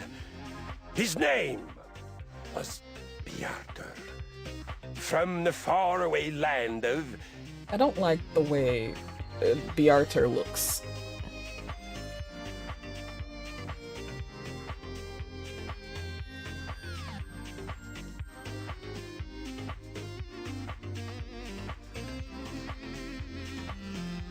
This is what they thought. He was a bad guy. I just don't like that the spout is coming out of, like, the crotch area, and then he's giving you the look. Like, dude, this ain't right. I need you to go somewhere. Well, not that far away. He was from the Netherlands, but still, if you have to travel there by boat, it feels like a hero's journey. It soon became clear that Bjartur was a heretic. He worshipped oil, a sticky, oozy substance that we had before used only to grease our gears. This for play and for lovemaking, but never for food. Oh, okay. So he used the oil the wrong way. They normally use the food, or they normally use the grease for greasing their gears. They did it for play and lovemaking, but never for food. He went too far, using that for food. It's only for play and lovemaking and maintenance. How dare you? He would done of the grease on fried potatoes, fish, Brussels sprouts, chicken thighs. On one occasion, I saw him fry a candy bar in an ecstatic trance, just to prove that he could do it. Hey, listen, fried Snickers isn't that bad, though. I'ma be real. It's not as good as fried Oreos. Fried Oreos are bomb. And so are fried pickles. Especially in bacon. It's a sodium nightmare, but it's delicious.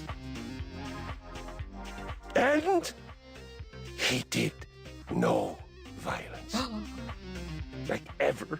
No violence.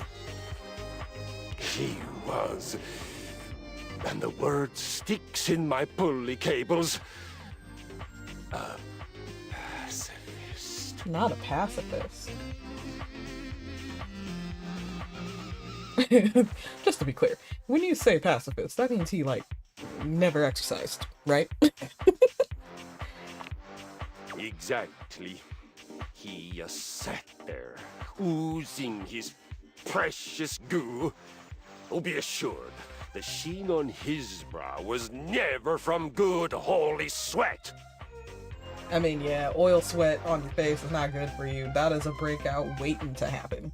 Like when you get the meat sweats, or like you eat too much fried stuff, you get the oily sweats. That's not good for your skin, bro. I mean, I wouldn't want to watch some guy just ooze either. That was really gross. Every day there were more converts to his sick ritual, more boxes stacked in the corner. Finally, we knew that he had to be stopped. It was no longer enough to watch him building his viscous army. Our love of righteous violence was about to be sated. Good God, I'm hungry. You might be right. I'm telling you, the player is starving and not in the fun way. Awesome indeed. We attacked! Under cover of night, the single security fluorescent flickering over the emergency exit sign, we crossed the open floor of the warehouse. In an homage to irony, the only reason Bjartur and his disgusting devotees did not hear us was because we were so... Well, that and the weak-gutted singing coming from his feast day celebrations. He had fried some god-forsaken combination of food and personal hygiene products, and his Bacchic splendor was leaking all over the concrete. We snuck up on him. We surrounded him. And on my signal, a single gentle flick of my flywheel, the music of conquest began. Why'd you have to flick your flywheel? What? Let it be forever. That violence triumphed over apathy. Holy sweat over the unholy slick. Driving wind over the trance of stagnation.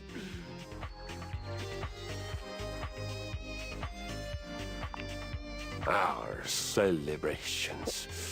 Oh, friend, our celebrations. Let's just say that all the oil left on the concrete floor was finally put to its proper use. Oh, you a freak. Alright. Consensual lubrication of each other's flywheels.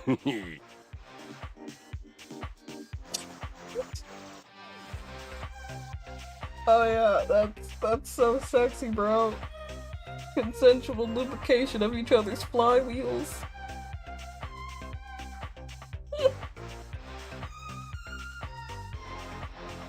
I, as you might imagine, am the single greatest lover my community has ever known. Oh, of course. Ain't that like a man? I, as you might imagine, am the single greatest lover my community has ever known. Said every man at least once.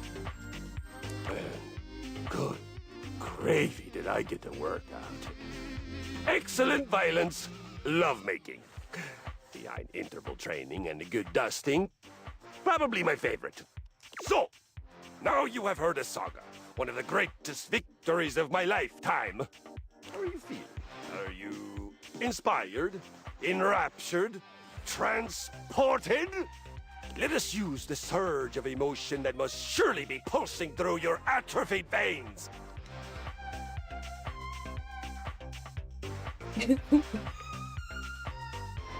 I don't know if violence is for me, but I'm proud of you. Excellent! Let us begin. The first and most important thing for doing violence, for you, I would call it exercise.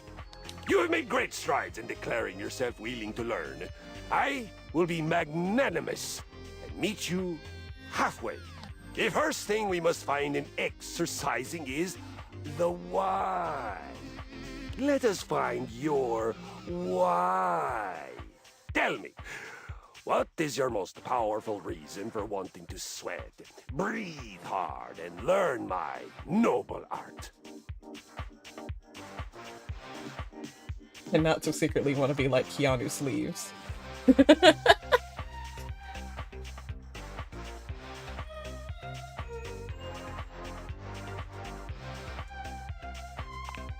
You mean to make yourself more attractive to a potential mate? Oh, this is kind of cute. Yeah, one day I'd like to have kids, a family. Well, you know, player, we just hooked up with the Hanks, and we can always just ask them if they're ready for a baby yet.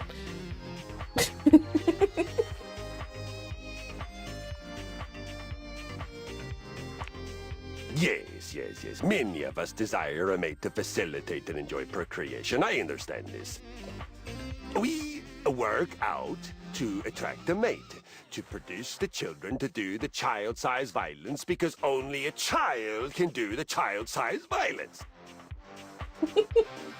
I know violence means exercise to him, but it's just so funny. We work out to attract a mate, to produce the children, to do the child-sized violence, because only a child can do the child-sized violence.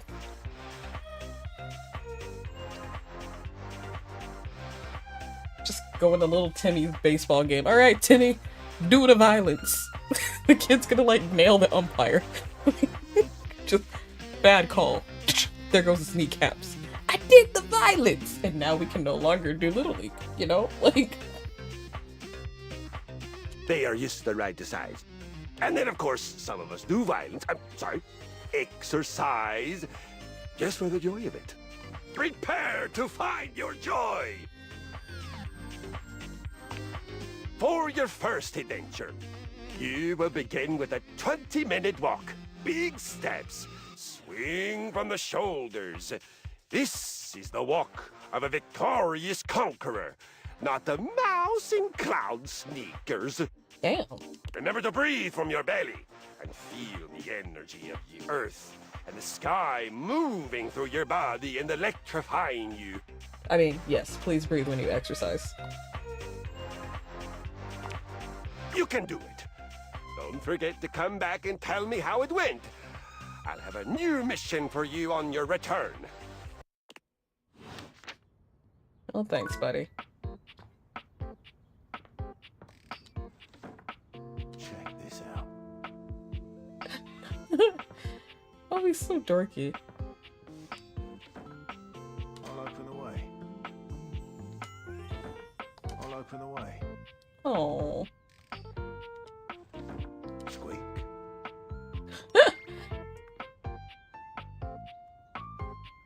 Dorian squeaks when you open the attic door of him. But he literally goes, squeak.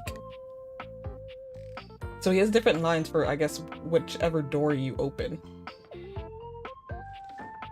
Sweet dreams. Yeah, so the bedroom, he literally says sweet dreams. That's cute. Oh.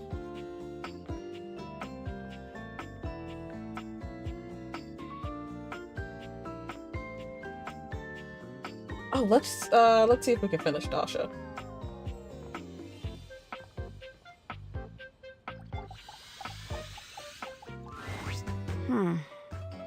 Hi.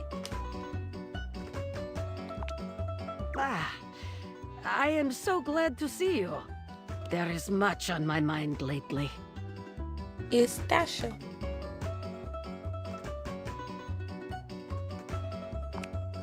Not yet. I promised I would help you with date training, and we must finish yet. Because if I remember correctly, she went up on your tier list. What? Was she the one that you put up like all the way up on your tier list? Or was it Shelly? Because I remember you're like, I like a woman who can pick me up. And both of them are capable of doing that.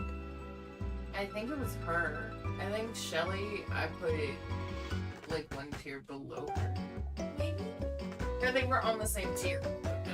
Because I know you're like, strong woman, go up. Kitten has a type. I don't know what she's doing with my scrawny little ass.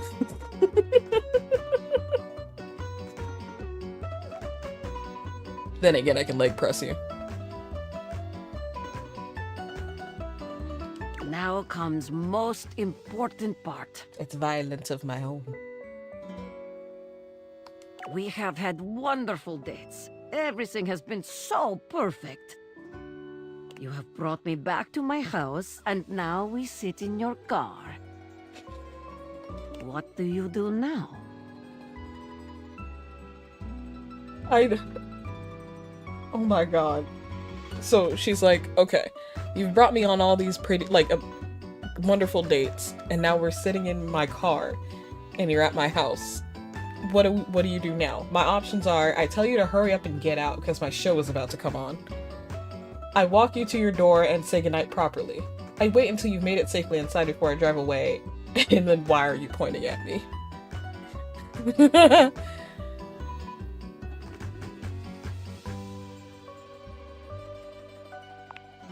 Yes, just so. It is better for your date's safety and extremely romantic. This is the way to your date's heart. Everything is whispering to you to do one thing to end the date. What do you do? Beggar, let me smash. No, I'm joking.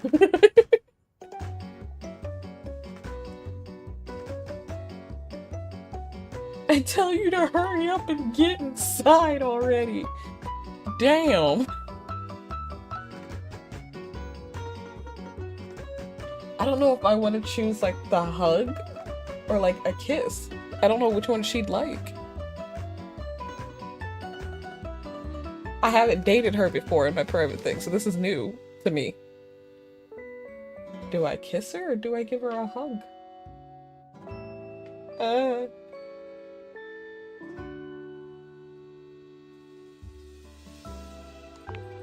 Wow. Your date must be very lucky to experience such a thing. Oh, I chose the kiss option. She goes, wow, your date must be very lucky to experience such a thing.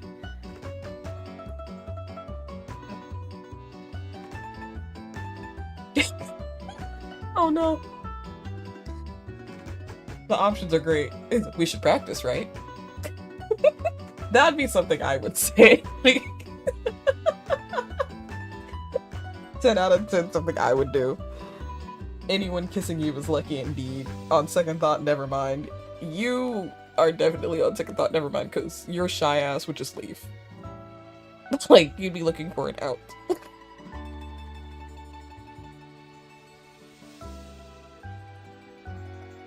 We should practice right as the same energy as no homo, right? All of the homo.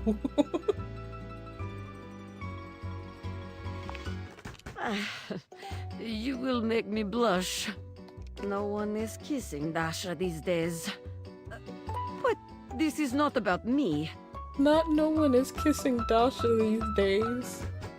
Oh no. Either Abel or I can fix that. I don't know. She goes, no one is kissing Dasha these days. But this is not about me. So I chose anyone would be lucky to kiss you. If you are giving your date a kiss, they will be very happy. A marvelous choice. But the date is not yet over.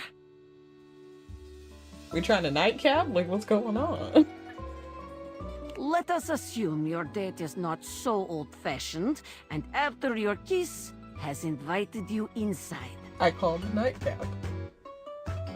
You are accepting this invitation because date has gone well. You find yourself sitting on my couch, looking into my eyes. What will you do now?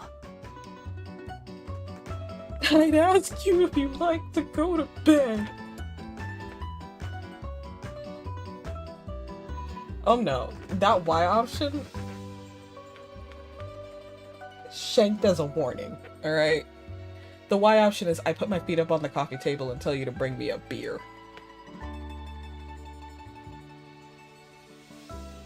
Shanked as a warning. Lucky you grab ankles after that. I'm gonna be crawling out this house. We don't take that crap lightly.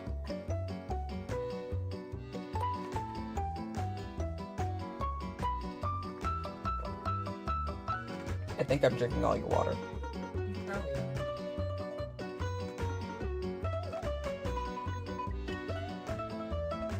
But you know what? You made me cackle and wheeze today. I needed to drink all your water. So we're watching a movie and cuddling. I would like that very much. What a beautiful end to date. I have heard enough, I think. Very, very good. You have performed wonderfully.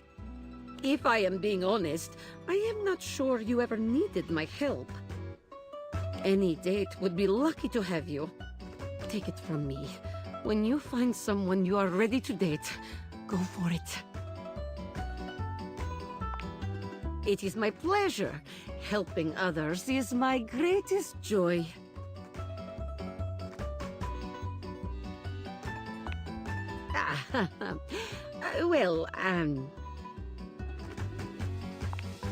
Well, please, forgive me, but I do not feel ready to share it just yet.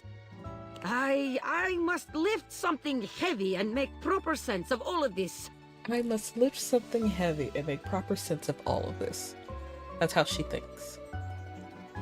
I will share it with you soon, I promise. Thank you. Come see me soon.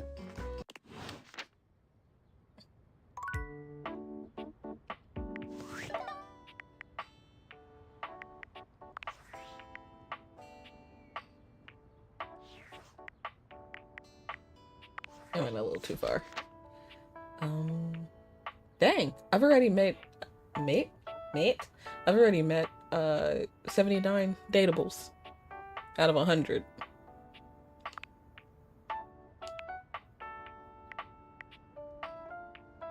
But I've only got the love ending with 30 of them. And 11 for the friend ending.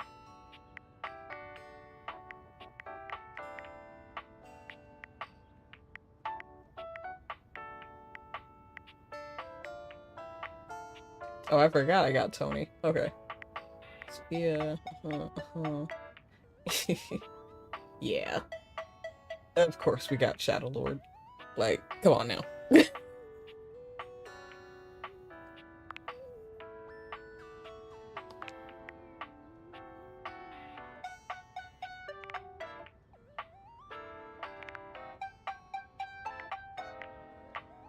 I still can't believe Mitchell friend-zoned me. I'm still mad about that.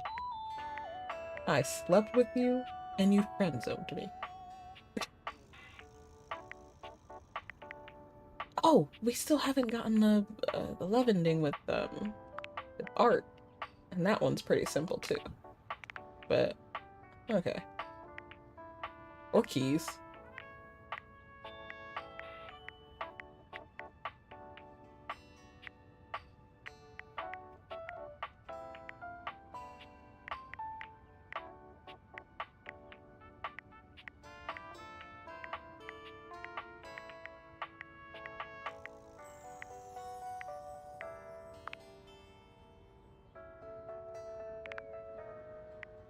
Well, we can go bully Doug later.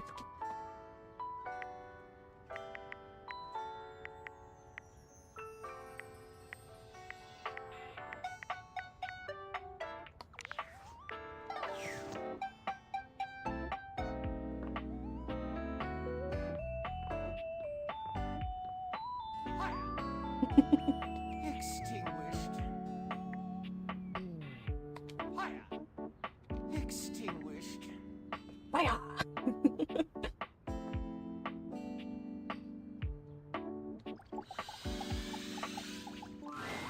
Rainey is pacing when you find her, wearing a small circle into the carpet beneath her feet.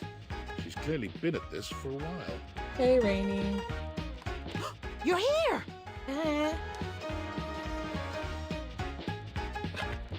I forgot where I was in this story, and all I see is ready to get screwed.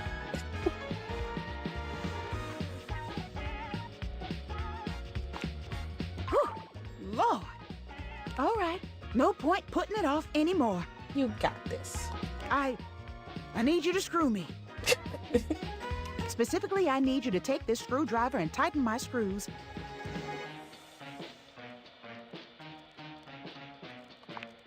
Hold on!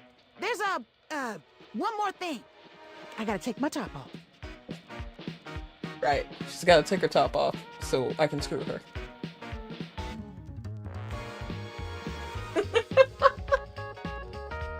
I wanted that confused look on your face. I gotta tighten her screws so she stops making wacky music. I got it after my brain situated.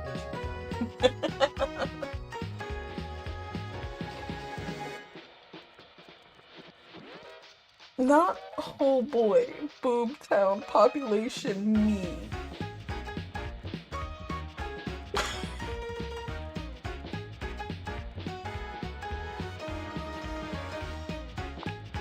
But you gotta see what you're doing. Just be cool, all right? It'll be fine. Just fine.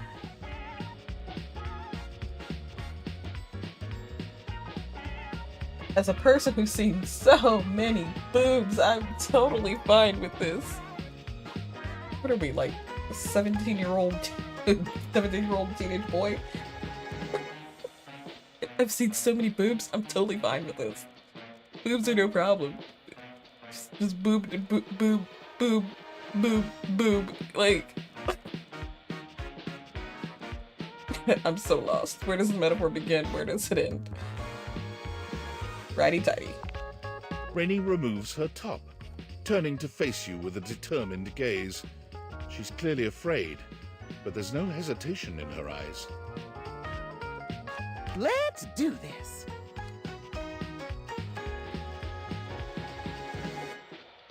These options are so mean. You can either loosen her screws further, go as fast as you can, or just tighten each screw one by one, like she asked. Like, why would you loosen her screws further? You could, like, really hurt her. Huh? That's the point. I know, but I mean, that's clearly the hate ending. But, you know. You tighten Rainey's screws one by one, taking great pains to ensure the job is done correctly.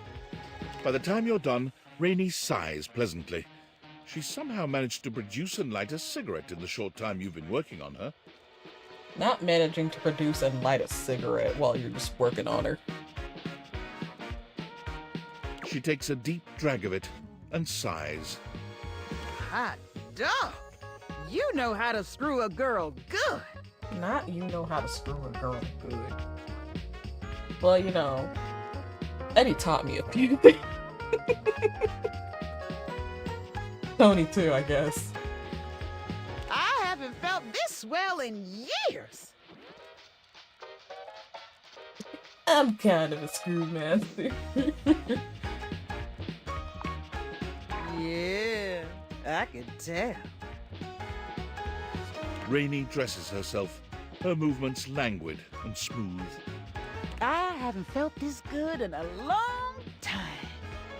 And you know, I ain't been this close to nobody since my little spill. I forgot what it's like to have someone in your intimate space. I really missed it, to be honest.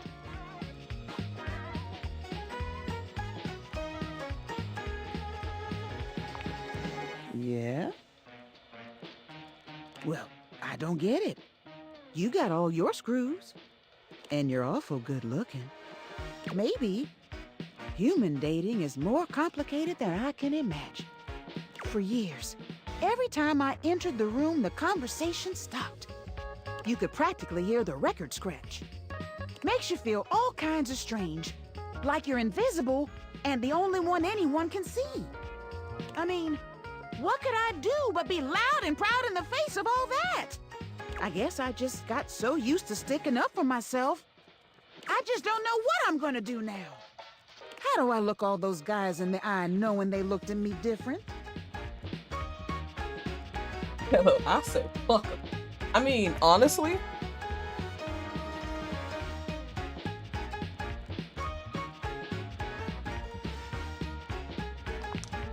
Literally? Or... no way. They don't deserve me. Rainey takes another deep drag of her cigarette, blowing the smoke away from you. Ooh, I am a changed record player after that. Look, this has been fun and all, but I'm gonna need a little time to myself. Scram, won't you? oh, okay.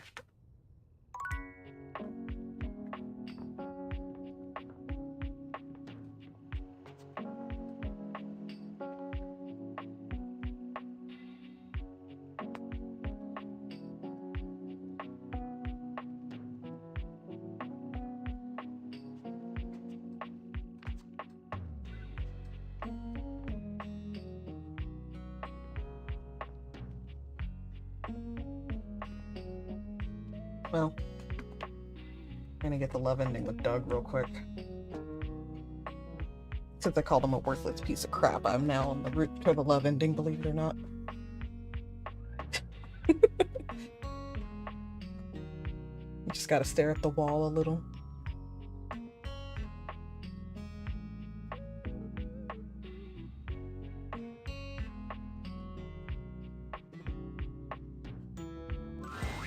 Doug looks positively rattled by your arrival. His blank face doesn't betray much, but the body language says it all. What's up, dork? It's fun when it's my end. Oh, dork. Wasn't expecting you. Please just leave me alone, okay?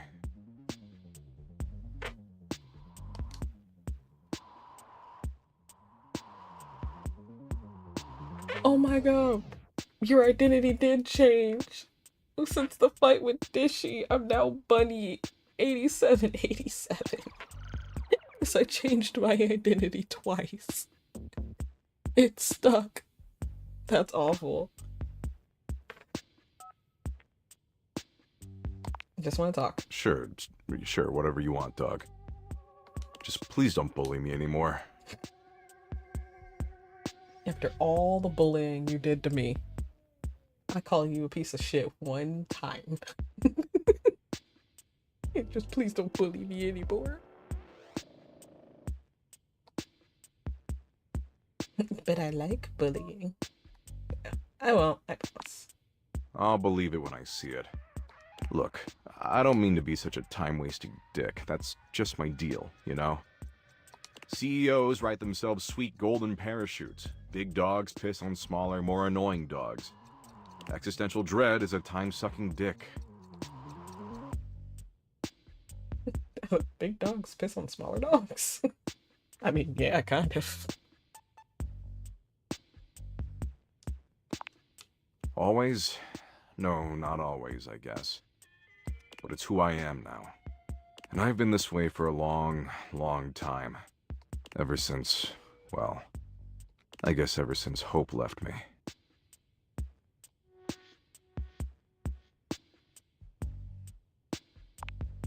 Hope was the most wonderful thing to ever happen to me. We were in a relationship. The most incredible relationship I ever could have imagined.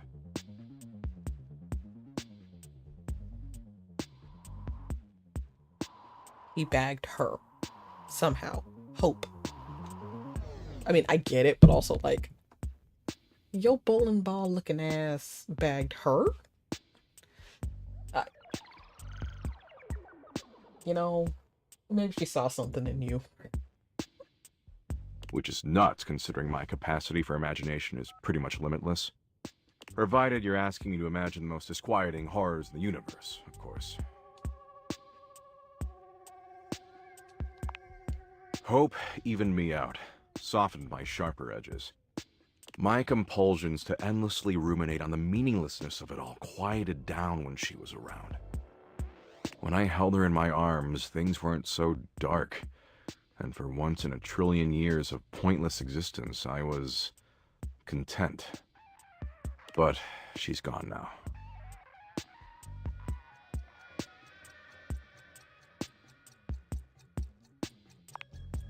I was always able to deal with my own endless multitudes because she was always there to support me. She held me up when no one else would. He takes a moment, perhaps reliving some bittersweet memory. His eyes are beginning to look glassy. But she's never coming back.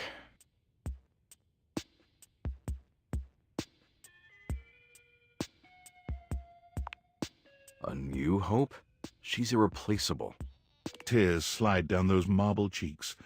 It's hard to believe what you're seeing. Doug is actually crying. He tries to hastily wipe his tears, but he can't seem to keep up. After a few moments, he gives up, sighing heavily. I can't believe you caught me like this. I feel so naked. Dude, ever since I met you, you have not worn a shirt nor shoes. What do you mean you feel naked?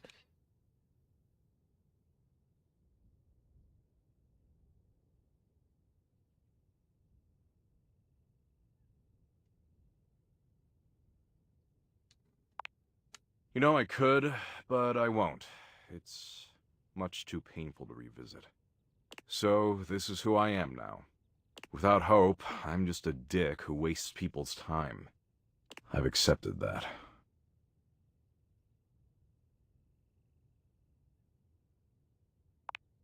With you? No offense, dork, but if Abby couldn't replace Hope, and her ass was incredible, I don't see how you can.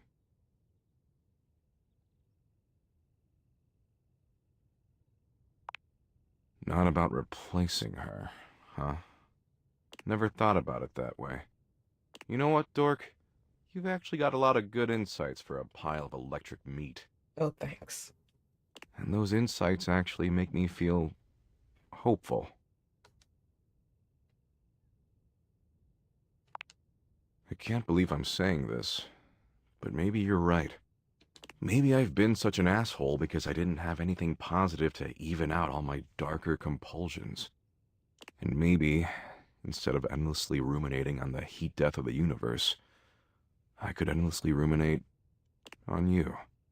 Can't believe I've fallen in love with someone again. Honestly, imagine doing all of this and then going psych loser. Like, or Doug. Thank you. He shouldn't bully people. Maybe he won't get bullied back. We did bully him back. That's how we got him to love us.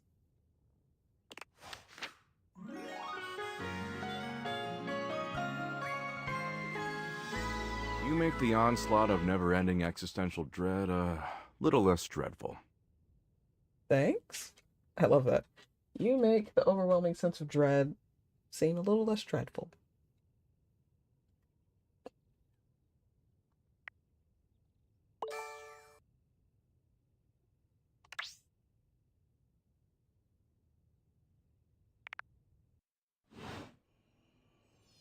Well, now Doug loves us. I'm setting up for another polyamory if you could believe it.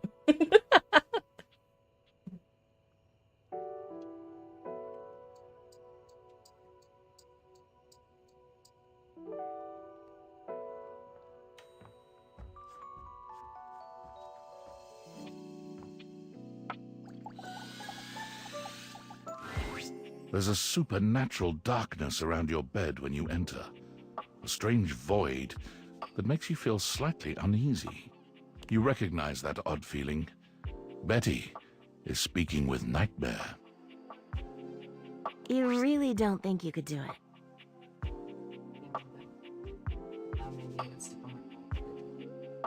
Sorry. Is that really something you want? It would be fun for me, but I don't think it's really your thing. You know, sex and horror have always gone hand in hand. It's not the worst idea, is it? Well, yeah, of course. But you've watched me work. Did they ever show you Nightmare? Yeah. Did I tell you I romance Nightmare? And you never really seemed all that into it. Oh, I didn't? What was it you said? Oh yeah, it was, oh God, why are you doing that? Is that really necessary? Now that's just excessive. I remember it differently. You weren't even watching. You were looking through the cracks of your fingers. Give it up, Betty. My work is not for you, and that's all right. Nightmare's gaze falls to you then, and you feel a shiver run down your spine. I'll see you later. Nightmare dissipates, but the air of dread that accompanies her takes a little while to clear. Betty sighs, her shoulders slumping. Oh, guess I should have seen that coming. Well, maybe. I just thought maybe if I had nightmares... I mean, I already sleep poorly. But maybe in a nightmare I could find some small moments of joy with my beloved. Nightmare doesn't usually take requests, but since we're such good friends, I figured maybe she'd give me a sexy nightmare.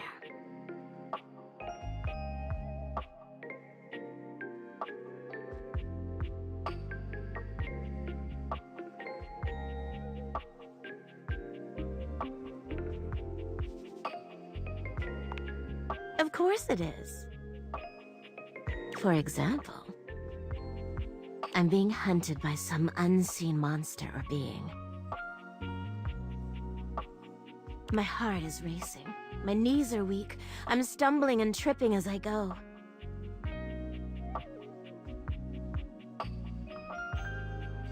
I fall, and I close my eyes knowing the end is coming. But I don't die. I turn to see my beloved standing over me, a bloody knife in their hand. I'm saved, and I thank my rescuer in the only way I know how. A toe-curling kiss.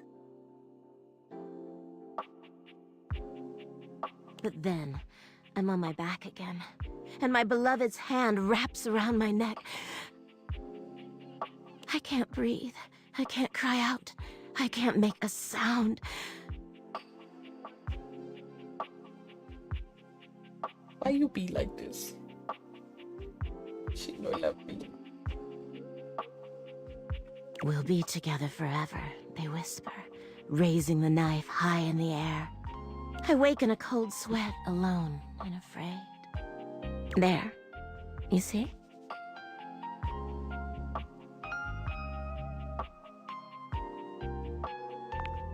Right? That's a pretty tame example. But there's all sorts of possibilities. Nightmare really seems to think I shouldn't be bothering with all this dream stuff. She thinks there's a much simpler solution to my problems. But I don't know who she is to talk anyway. She has the same problem I do. She just deals with it differently.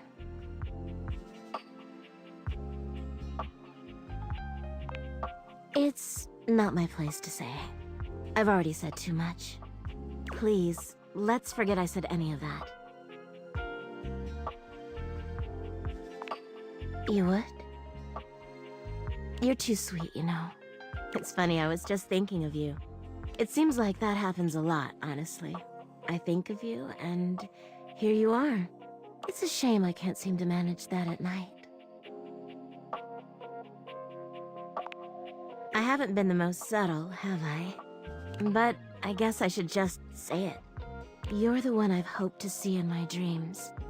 My beloved. The one who tortures me with your proximity. You don't have to do that. I get it. I'm not exactly the most subtle piece of furniture.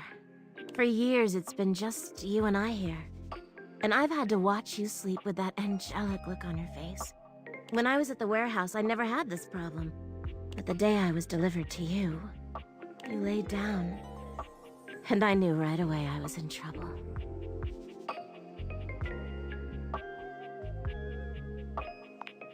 It just feels like we were made for each other. I know it sounds crazy, but when I cradled your body that night, I just felt myself falling for you. I've had my share of partners over the years. I'm a free bed, you know.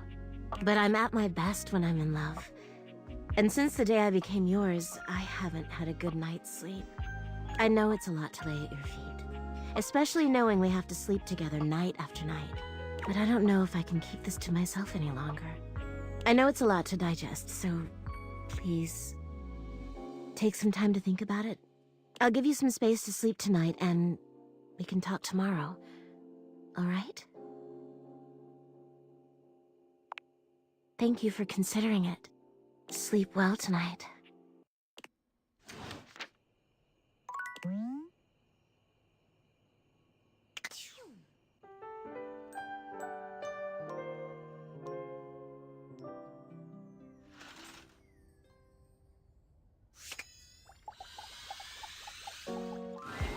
It feels strange to walk into your bedroom with so much tension in the air.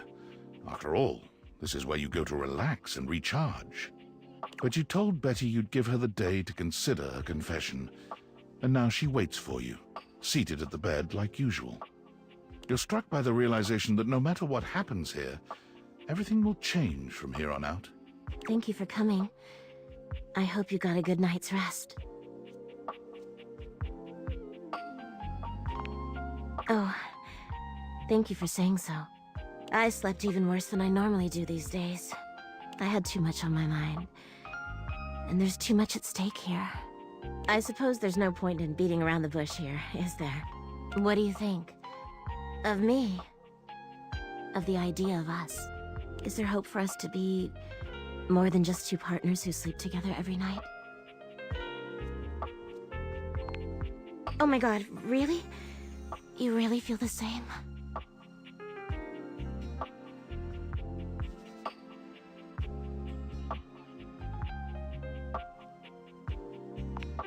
That's all I want. Just a chance to be something more than we've been. I can't believe this is happening.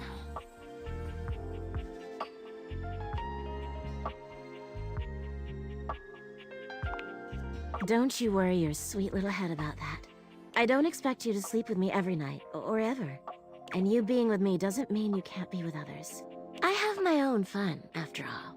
I'm just so happy we can be together now. I honestly don't even know where to begin. I feel like I know you so well, but I want to get to know you better. And you must want to know me better. After all, I've only ever been a place for you to lay your head at night.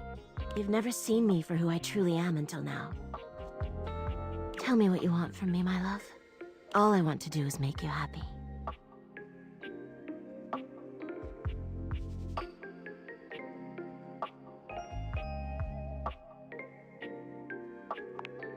Aren't you just a darling? Well, if you don't mind then, I'd love to go on a proper date with you. After all, I have you to myself every night. But a date in the daytime? Nothing would make me happier. Where shall we go?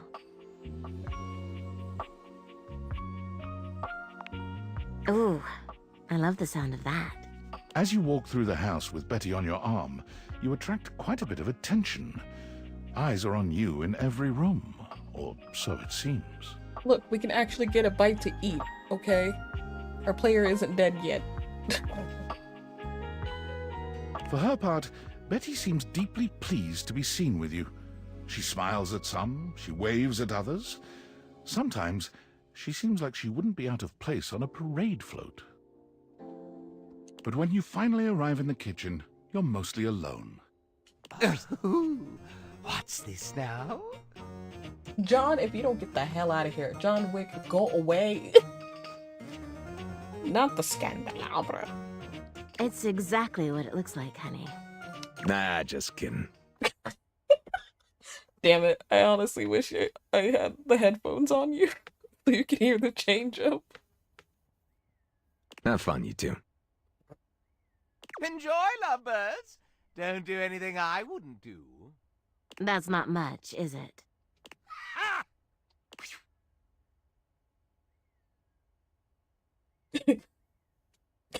Does the fact that he's now John Wick make him better or worse?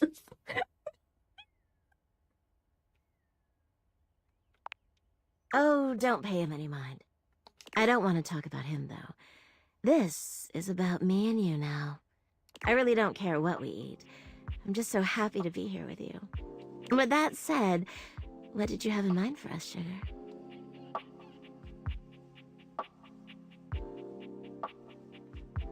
I make the best bowl of cereal you'll ever have in your life. I'd say it's me, but I can do more than cereal.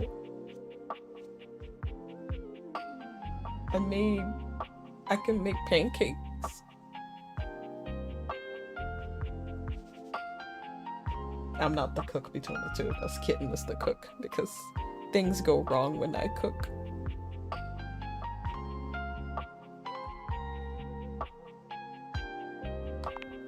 Oh my. I didn't know you were taking me to a steakhouse. Nah, girl, I'm just hungry. I keep asking everybody to be in a sandwich, and I think I just want a sandwich. Betty hangs on your every move as you prepare your meal. You're not used to having company in the kitchen, but it's been quite nice. Every slice, every stir, every sprinkle of seasoning has Betty enraptured.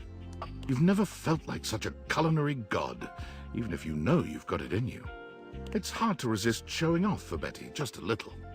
Ooh, what are you gonna do with that meat, baby? Oh.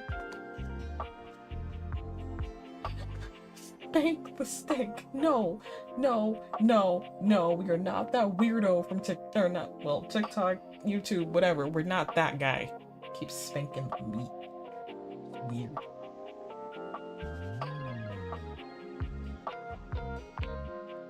Ooh. By the time you present Betty with your meal, you wonder if she'll have anything left in the tank to praise the food, but your concerns are unfounded. She takes a bite of steak, and the sound she makes leads you to wonder if you've not actually fallen asleep and landed in some food-themed adult film in your dreams.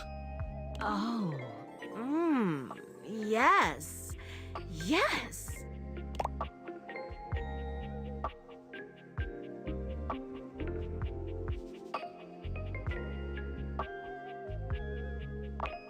Consider me pleased, sugar. You really are good with your hands, aren't you? You lean forward to meet Betty in a kiss that sears you to the core. You wonder if this is how it feels to be a piece of steak hitting the pan, knowing you'll forever be transformed. The smile she gives you when she pulls away makes you feel immediate regret at your parting. Take care, kitty.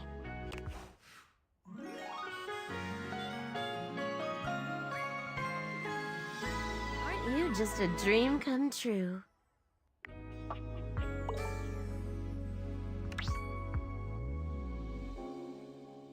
Really need to work on our voice, because we are lacking.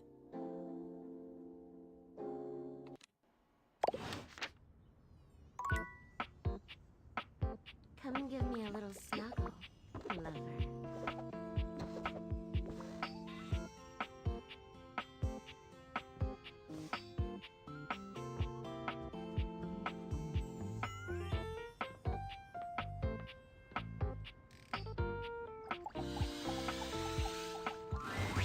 Oh, there you are. Hi, Dasha.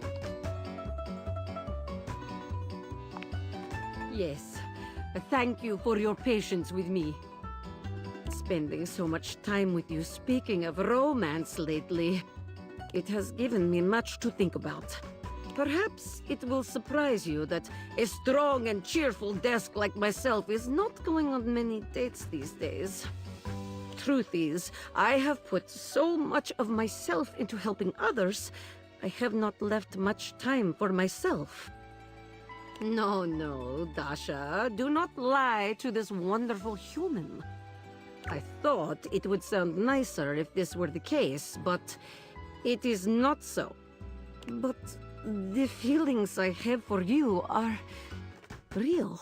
No, I would have never guessed.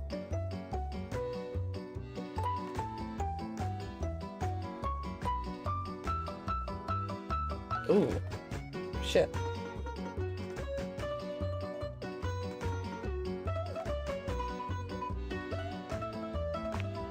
Truly?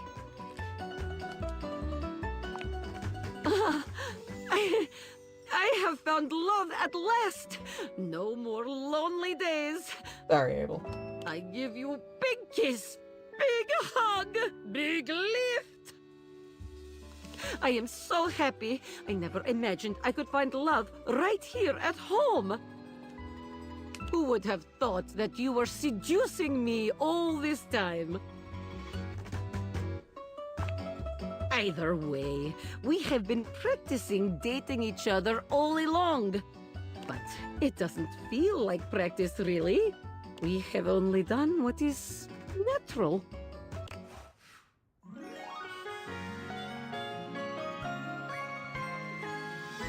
Darling.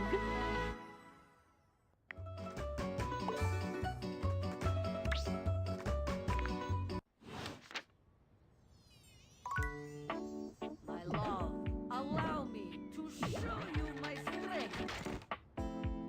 Impressive. I do believe your love makes me jump for joy. Okay, so for more poise, did we finish Dasha?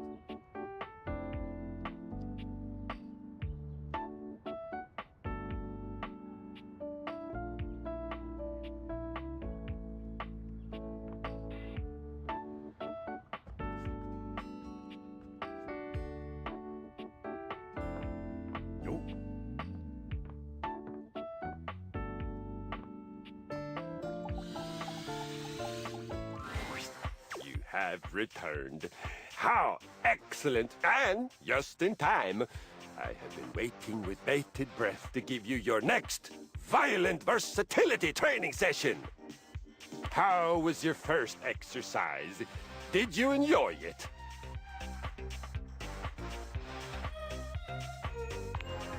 Yes! Harder! Always harder. We train so that we are always as hard as can be. I am proud.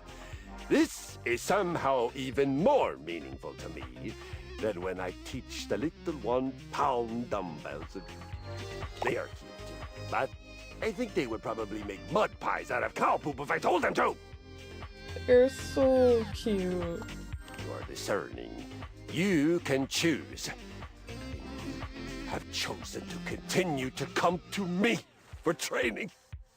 It fills my heart. We train in many ways. We train physically, we train mentally, and we train in self-belief. Have confidence in yourself and in your goals.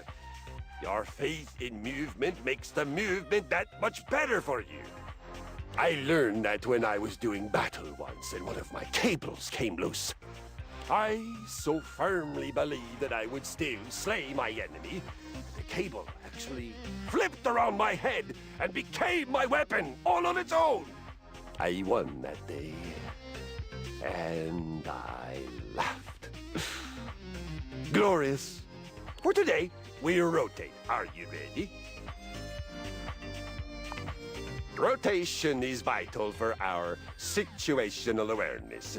Danger does not come only from the front, but from all sides and from behind us.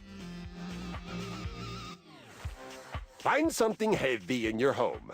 Heavy enough to be a moderate challenge, but not so heavy that you can't lift it many times. Place it next to your left foot and put your feet a little wider than your hips. Now, 10 times, pick up that object, keep facing left as you rise, twist through the center, and then, bending from the knees, place the object down on the floor next to your right foot. Just another way to kind of do gorilla rows, which honestly snatches the waist, gives you that dumpy. I'd recommend it. Take a short break, walk around, envision your next victory. And then, rest. Just as important as horrific violence. I am so proud of you. You are well on your way to having some beautiful, violent babies. Beginnings. Not the violent babies. Thanks, Kristoff. Before we do anything else, I wanna, well, one, save, because I'm scarred from the, Fate the Devs incident. Of it happening over and over and over. So, yeah, no. But also, the second thing I wanted to do.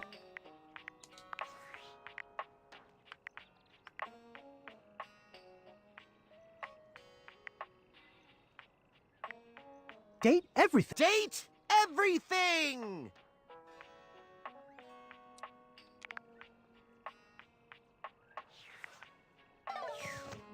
Just make it a little more quieter. Highlight the voices a little bit more. They're the real stars of this whole thing, so. Okay. Let's see if we can talk to Abel again. When you walk up on Abel, you find him in a state of distress, though the reason is immediately apparent. Oh, what happened? Oh, tarnation. Why'd you have to come by now? What happened to him? You should be asking what happened to me! What happened? Begging your pardon, ma'am, but we're both dripping like a cracked bucket in a typhoon. Oh no. Oh, my apologies. This must be so hard for you. How am I to know? All I know is I woke up in the middle of the night like this, absolutely waterlogged. Entirely unacceptable. Of course, you woke me up not long after. You gotta take care of Miss Celia first. But she ain't the only one. Poor Keith had to relocate for a little while. I've got so many folks counting on me. I ain't much good to 'em like this. Someone get a hold of Tony and send him up here immediately to fix this. Tony can't fix shit. He don't know the difference between a Phillips head and a flathead. He gonna fuck us up. All right, Tony.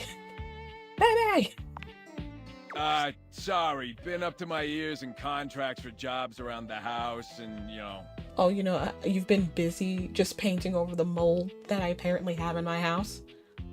You know quite well that the needs of the governance outweigh your silly special projects. Damn. Right away, Madame Mayor. Whew, she's terrifying. Unbelievable. Well, Celia's got her leak fixed, but what about me? As if on cue, a cool breeze rolls through. It takes you a moment, but you recognize her as your fan. The hair is a dead giveaway. Fantina, what are you doing here? Oh my god. I heard Abel needed help, but I didn't think you'd be here too. Hello, Fantina. Oh my god. Oh my god. Oh my god. Okay. Okay. Okay. I'm calm. I'm cool. I got this. Abel looks back and forth between the two of you, still dripping water. You all right there, Fantina?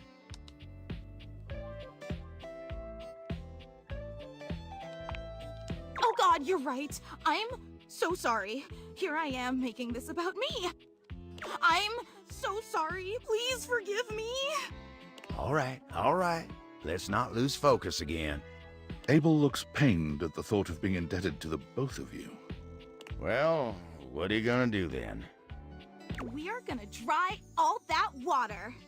If you could, like direct me?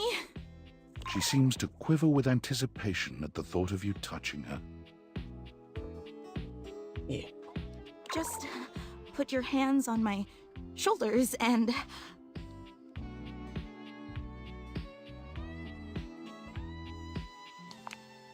What? No, it ain't. Fantina, don't you listen... Your words hit home. Fantina looks at you with tears in her eyes, her lip quivering. Fantina, it ain't like that. She runs out of the room at a full sprint, her cries echoing through the halls. Christ. Oh, now, why would you go and say something like that? You know Fantina's real sensitive, especially when it comes to you and your opinion of her. Dang, now, how the hell am I gonna dry off? Tyrell. He glares at you, shaking his head. Don't even answer that. I'll just figure it out myself. He walks off down the hall, leaving a trail of water in his wake. Oh boy.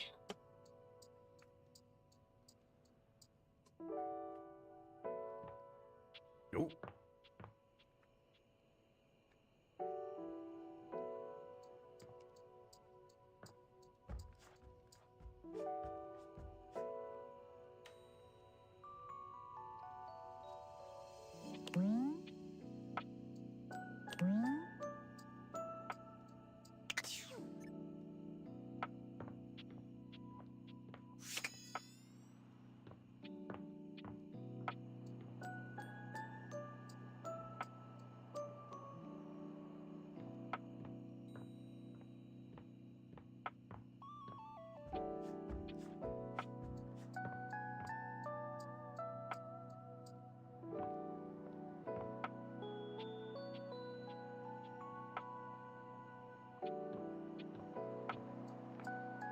Aha. The very air you breathe has taken form. And what form? Ringlet curls and a barely there dress frame a figure that leaves you short of breath. She stares at you in complete silence, and you're suddenly intensely aware of your own breathing. It's more than a little awkward. Huh.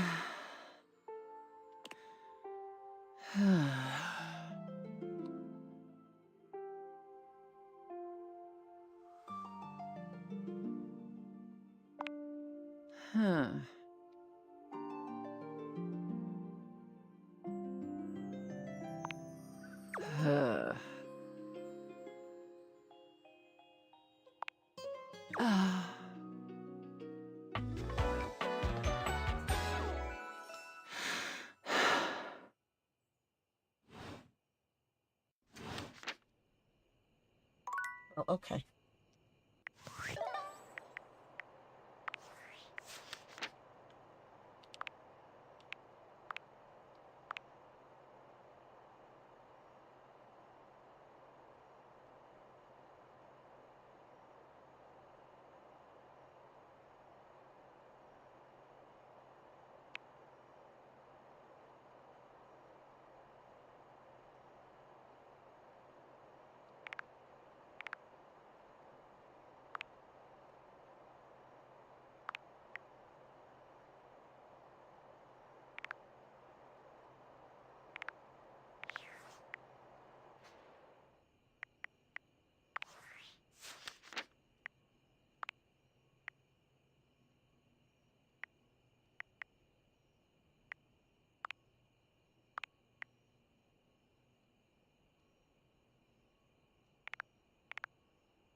Someone there?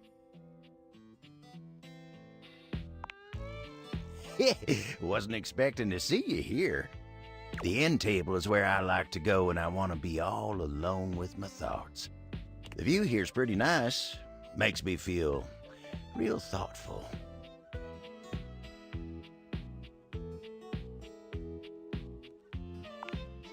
What?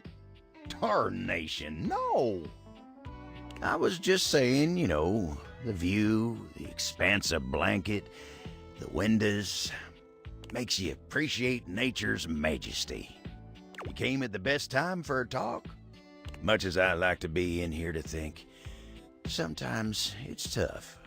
Betty is sweet as pie, but sometimes the table's got to think on his own. But Betty's company's a darn sight better for thinking than those dang Hanks. There's so god-dang many of them, and they're always jumping, crashing around in that closet like 5 bulls on a trampoline. It's just too dang much. And then you got Benoit. Oak almighty, don't make me say it. No. They're, you know, one of them, intimate marital aids. Not the marital aid. Abel looks like he'd rather talk about anything else. He lowers his voice like he's speaking of something truly scandalous. Well, that one never stops talking about sex. Asking me if anyone's polishing my surfaces lately. Ooh. They're telling me stories about their conquests. I'm an old-fashioned kind of table, dang it. That kind of talk's supposed to be private. Oh, but look at me. You came here to talk to me, not any of those guys.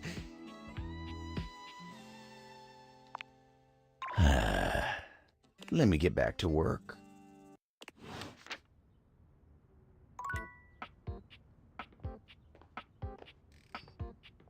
Kind of going on a poise run, if you haven't noticed. Look at you. You are looking more and more like a Viking every day. You are doing beautifully. In fact, here. He holds his hand out to you, offering you a glittering golden ring.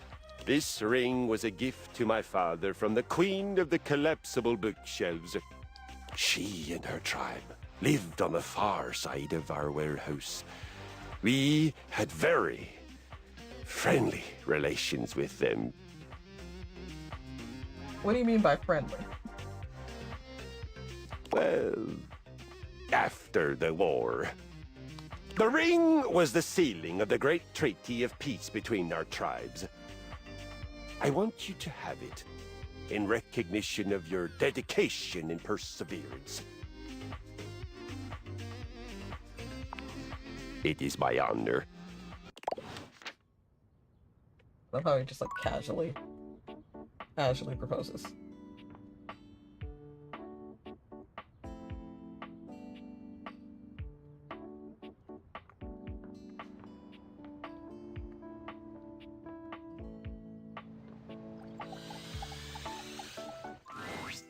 Welcome to the Abode of Mysteries, where today we will play the ancient game of chess. I don't know how to play chess. First founded as the Indian game known as Chaturanga before the 600s Anno Domini. That's Year of Our Lord Christ! Chill. It traveled throughout space and time to reach us today as the most popular board game of all. The game used to have elephants for pieces, but now it's like bishops and stuff. Interesting. Do you know how to play? No. That's okay. All you'll need to know is you want to trap my king in what is known as checkmate. I thought it was the queen. If you develop your pieces out into the center of the board and pay attention, those are all the tips you'll need to start off. But I'm pretty good at chess, I'll have you know, so it's not like you'll get me first time, he laughs and scoffs. I have the pieces set up right here. You can be white, I'll be black, which means you go first. There was a joke at the tip of my tongue, but I'm just gonna shut up.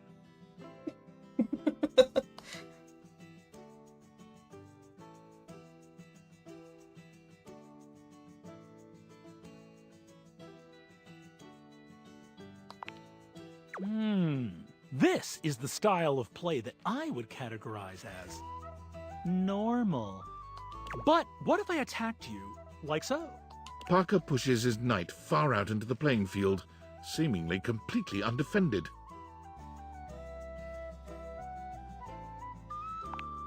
All right, so you didn't fall for my opening trap. I have more tricks up my sleeve.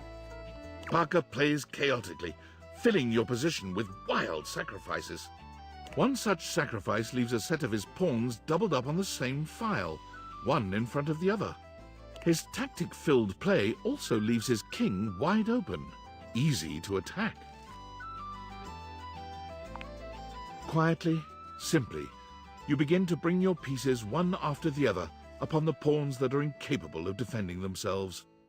Ooh, that's not very nice. Parker puts his queen next to your king in a very threatening manner, maintaining eye contact with you all the while. He does not blink.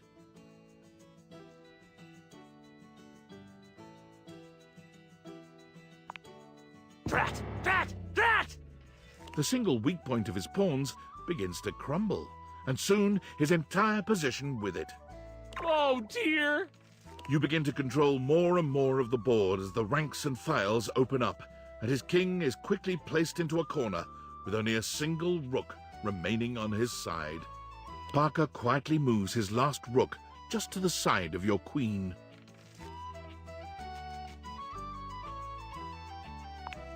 No! My last trick! Well done! You bested me in the classic game, the Game of Kings. And for that, you earn a point towards my love. The ultimate reward. Oh, goody.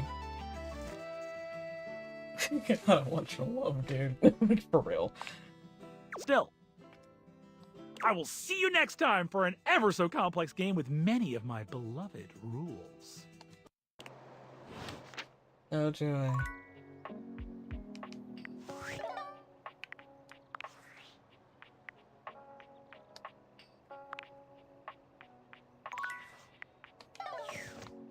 Can't believe we met 80 of the datables, man. That's crazy.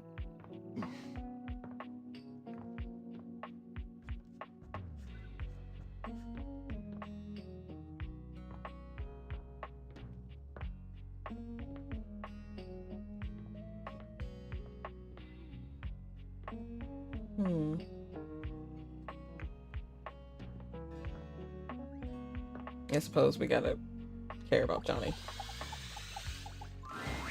Johnny is in his own world when you come upon him, his handsome face creased with a frown. He's talking to himself rather than his usual singing, counting things up on his fingers and running a hand through his curls. Seriously? The grout needs replacing too? Heck, I ain't got time for that. Gorgeous! You came back. What a surprise. I reckon I didn't think you would. My cheese rolling class got canceled. Well, that you did. I can see your word is your bond.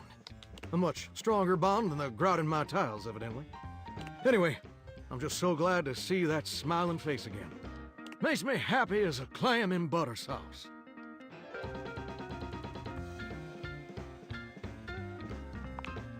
Hey, simmer down now. You're getting me steamier by the minute. That's right. I did make you that promise. Okay, but first, a question for you.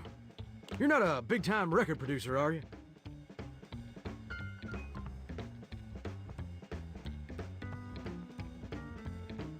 Man, I wish I had more sass. Not what's a record. Well, we can do one sass. Oh! You got yourself a mighty fine sense of humor there, gorgeous. You tickle my funny bone like my old hound dog Duke was gnawing right on it. I like that. Bro, chill. Your sense of humor, I mean. I don't like it much when Duke's gnawing on my bones. Those scars don't heal. Ouch, bro. I'm just sorry you're not a big-time record producer, too. Then I'd be sweet on you, no question.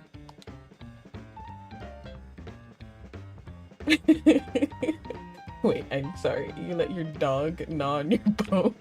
Well, of course. He's my own hound dog. I'd give him my left femur if it'd make him happy. And I'd give you my right femur if you were a big-time record producer. Look, that's besides the point here.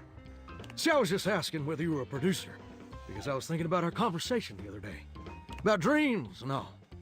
And I've decided I ain't gonna be a shower much longer.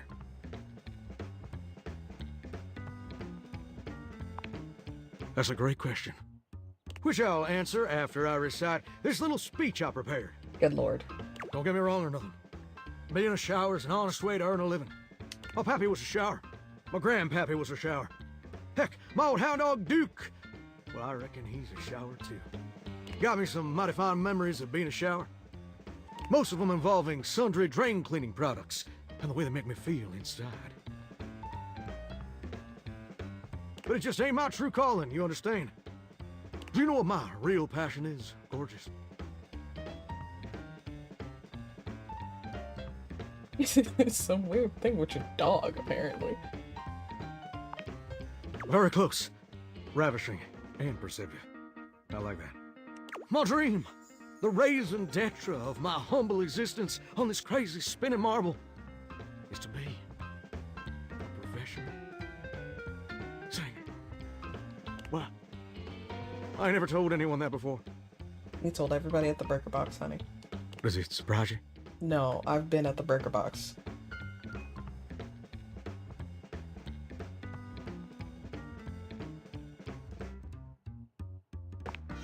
That's so. Well, you learn something new and fascinating every day. Well, if that didn't surprise you, maybe this will. See, ever since I was a little baby spigot back in Nashville, rocking on my mama's knee, all I ever wanted on this great green earth was to be a superstar. Like my heroes, Elvis Parsley, Lady Wawa, and Chris Barron. Lady Wawa. And ever since then, I've practiced whenever I can. Watched every video tutorial there is. But there's just one problem. You can't sing. That ain't particularly important right now. What is important is my problem. It's mighty embarrassing. But my problem is, I'm just too gosh dang insecure. No, honey, your problem is you're tone deaf. I want to share my love of music with the whole wide world. I want to be recognized for my talents. But every time I think about putting myself out there, I just fall to pieces. Well, I suppose something a little like this. My palms get sweaty, my hands won't stop shaking. How can I be ready when my heart beats racing? Ooh, wow. That's actually pretty dang good. No, it wasn't. Again, I used to sing for like competitions, and like I used to perform in like different showcases and stuff. Like I was in a choir, we did shows, we competed, all that sort of stuff. So like I'm not saying this to be mean. It's like literally no, this isn't good.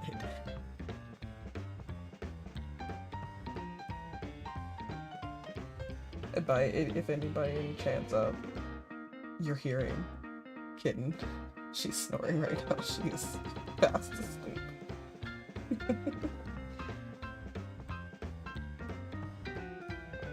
It's alright. She deserves some rest. You don't have any waterproof paper on you by any chance, do you, Gordon?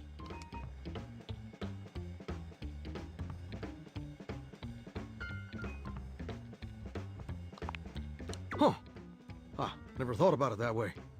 But you're right. My pappy, grandpappy, and old hound dog Duke sacrificed too much for me to throw away my dreams just because I'm a little afraid. That's a weird thing with this dog, man. Afraid of what? Afraid of failing? Heck, folks gotta deal with much scarier things than that all the time. Like spiders. And PFAs in the water supply.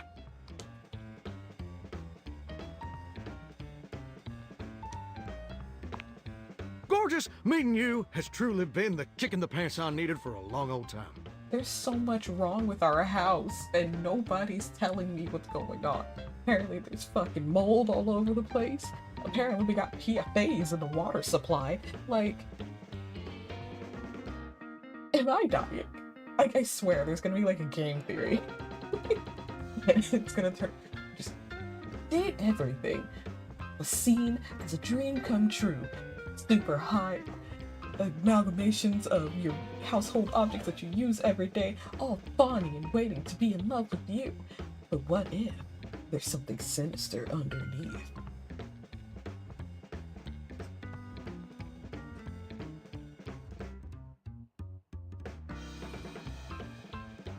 Insecurities, go kick rocks.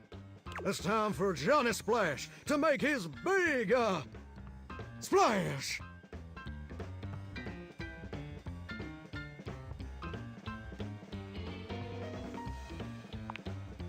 Oh, absolutely.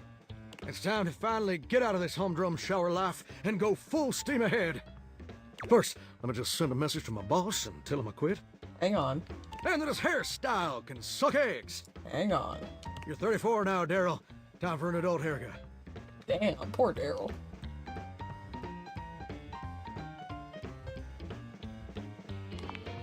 Daryl? He's my boss.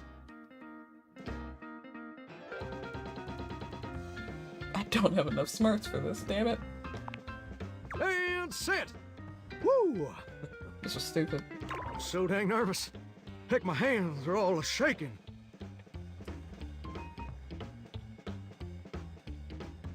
But I feel swell, you know? Real swell.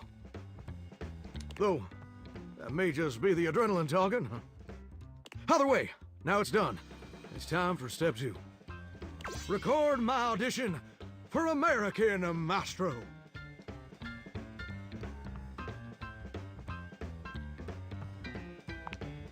It's America's #1 reality TV show.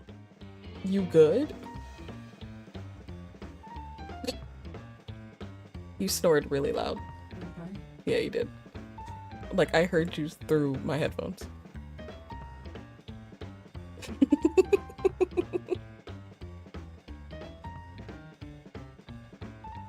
I'm surprised you ain't never heard of it. It's been streaming on Valdivian Plus for like 100 seasons at this point.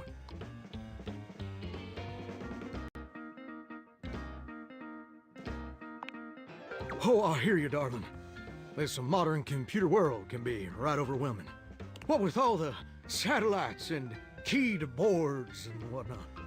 But you really gotta check out American Mastro. It's a singing competition series where the best future pop stars of America duke it out, vocally speaking, for the chance to be crowned America's Mastro.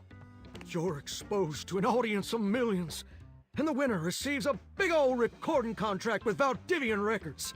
It's always been my dream to compete, and hopefully, to win. Can I count on your help? The hell you want me to do?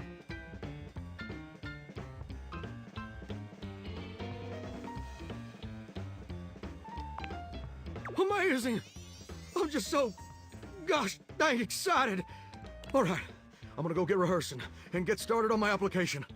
Can you meet me back here tomorrow to record my audition? After all, you're my inspiration.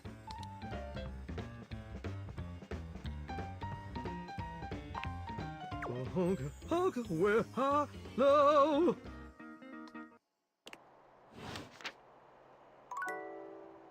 Oh, bless the idiot. Oy.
And here we are.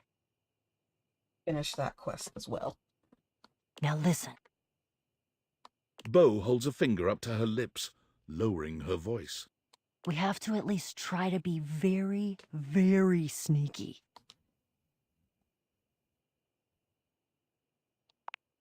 Precisely. Bo sets the scene for you with her hands, curling 2 fingers in the air like a pair of legs sneaking past. The goal is to sneak into the ship, sneak past Jacques, who will probably be sitting on the deck staring out at his plastic ocean. Then we sneak. I love your enthusiasm. Going on a great quest with a great companion. Oh, it's the best. Oh, also, here, take this.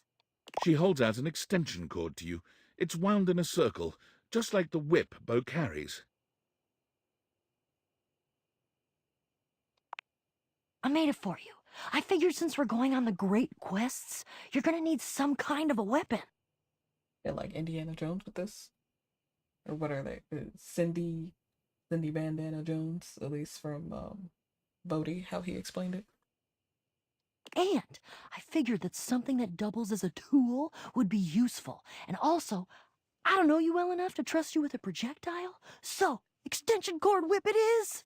You know what? That is so fair.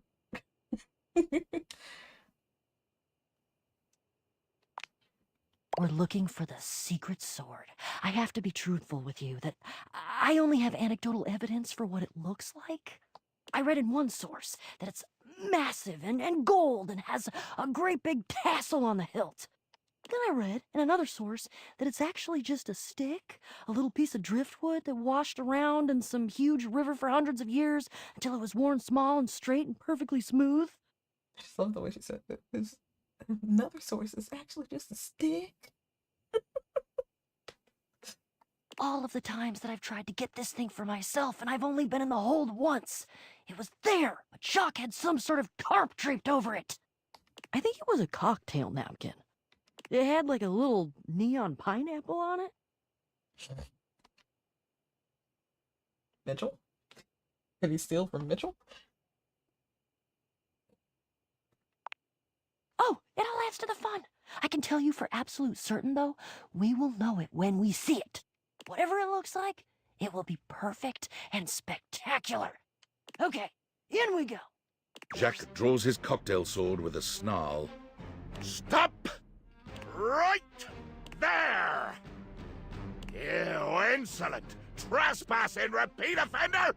I draw my sword at you. I bite my thumb. and I express gaseous matter towards your possession. Well, shit.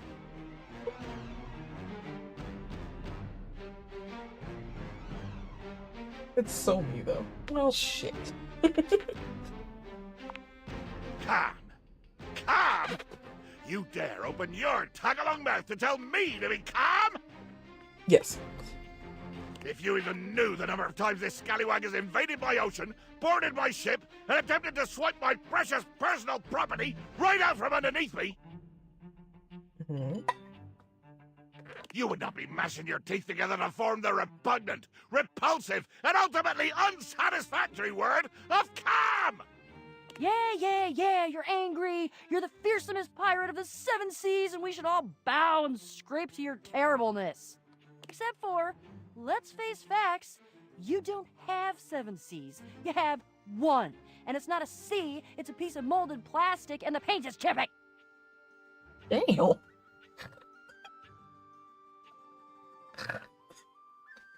Oh, fuck.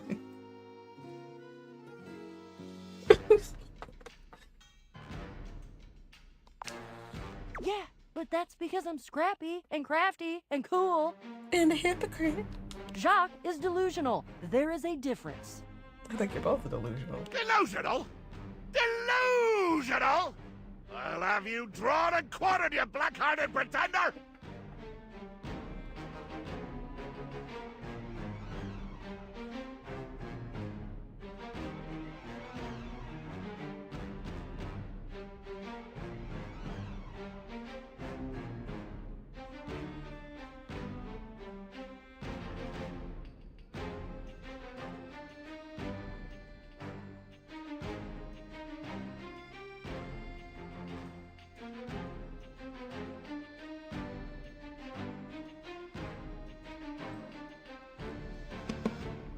Oh yeah? By who? Your huge and loyal band of dust mites? Why, you!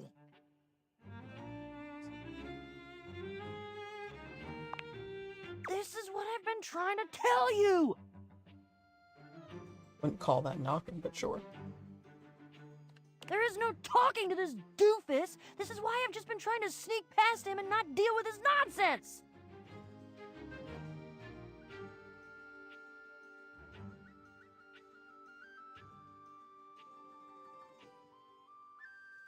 And you have failed every single time.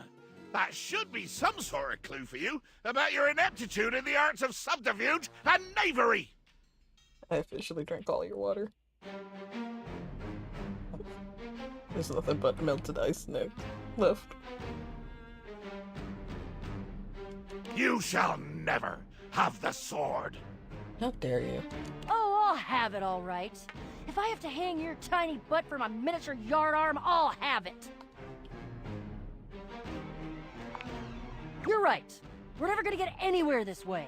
But I don't know what else to do with him. Short of tying him up. Is that an option? No.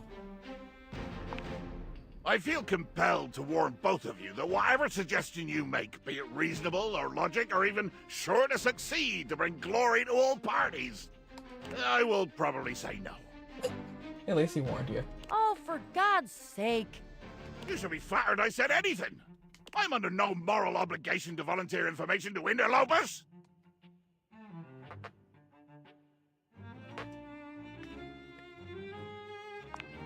Don't call it an olive branch. It's the lowered tip of a razor-edged sword, if anything. I hate olives. That's fair. I also hate olives. Okay. I will meet you halfway. Let's try... gulp talking. I love this gag of, like, them not gulping or gasping, because Drysdale does it too. He goes, oh, gasp. But they literally say the thing. Like, gulp is gulp. And that makes me so stupidly happy. I'll try to explain to you why I need the sword.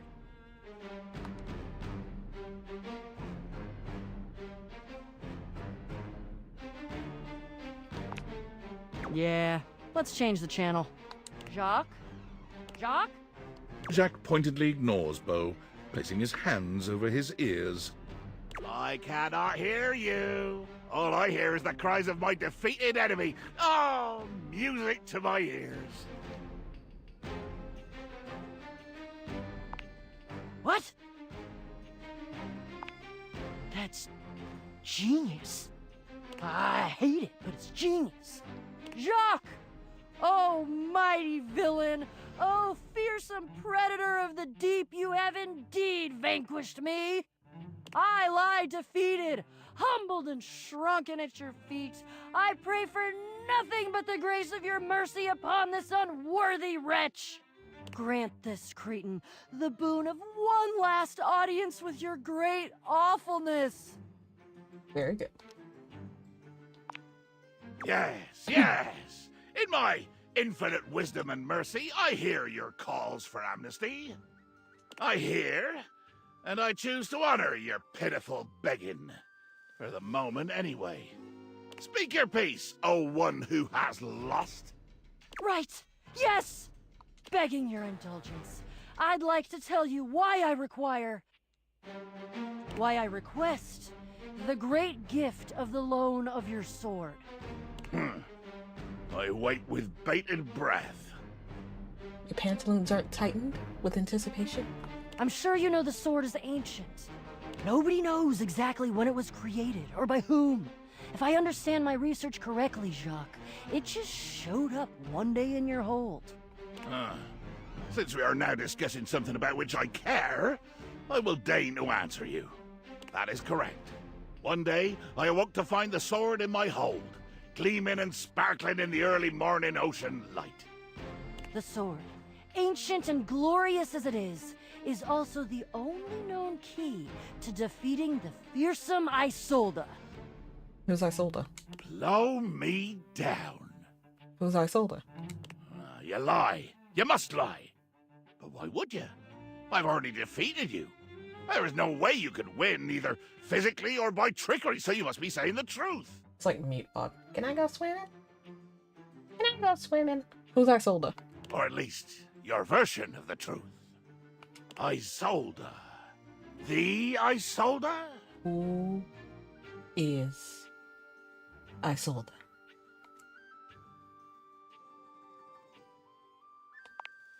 She is a mighty and intrepid thief. She reigned over the house with unquestioned power years ago, till one day she just disappeared. Well, there were searches. I believe at one point even a quest to attempt to find her and bring her home, but all to no avail. Yeah, there was a quest. It was me. Oh, wait, sorry. Oh, gasp.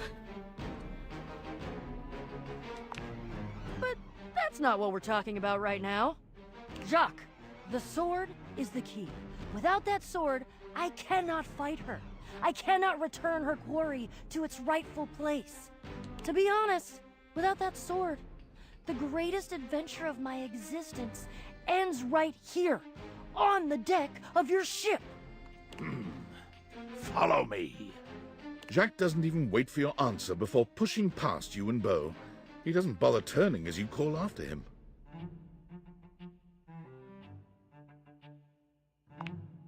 Oh, don't you worry. We are not in any danger. Never were. I can only pretend so many times that I do not hear your insolence, you jumped-up shoebox. Jumped-up shoebox. And no, innocent. Jacques finally stops, turning to look at the two of you from over his shoulder. His expression is quite serious. We're going to the hold. Jacques leads you to a place deep within his ship, looking at you and Beau with a grave expression. Wow. This is my inner sanctum. As you could imagine, nobody comes here. Mostly because without the magic of those glasses you're wearing, nobody could fit. With two hands reverently on its sanctified cover, I slowly, dramatically slide the silken fabric off of the altar. I present to you the secret sword. He lifts the sword from its altar, his expression reverent and his touch careful. Oh, great Betsy! That's the most beautiful thing I've ever seen. Look at all the shimmering gems, and how slim and delicate it is. What the fuck is that? Generally, no. There is no kidding aboard my ship.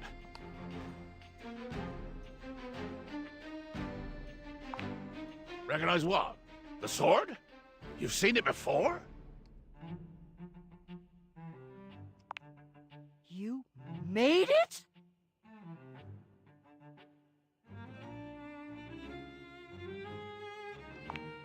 Jacques' face twists into a furious expression, his voice nearly cracking with the bubbling rage of your perceived insult. You lie! You lie! This is a sacred and magical object that appeared here in my hold one day, and I will protect it with my life! Damn right, Jacques. It is sacred and special. It's also a toothpick and a rejuvenating kit. Whoa. I think Jacques is right. That's unexpected.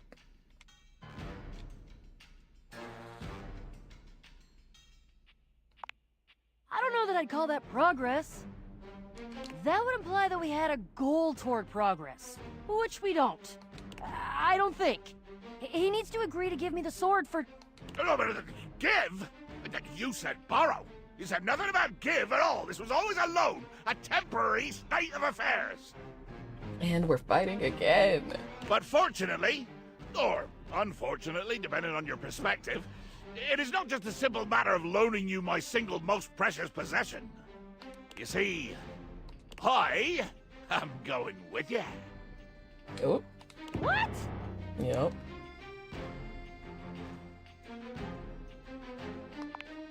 I desire adventure. Need it. Even more than I detest your cardboard company. No, the hell you're not! Over my dead boxes! No!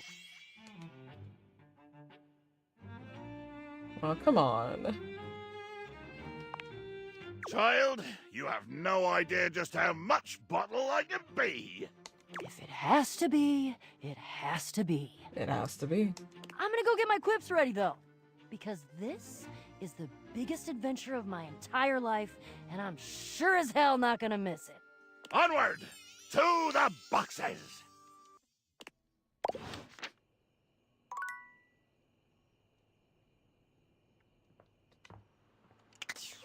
We're probably gonna do one last one for tonight. This is an extra long stream because partially I don't know when the next time I'll... Or fucking not.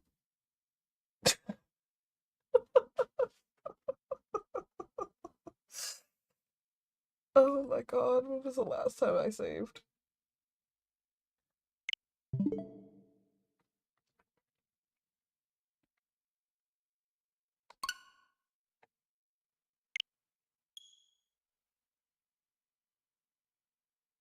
You know, and I thought of saving directly after this whole quest thing.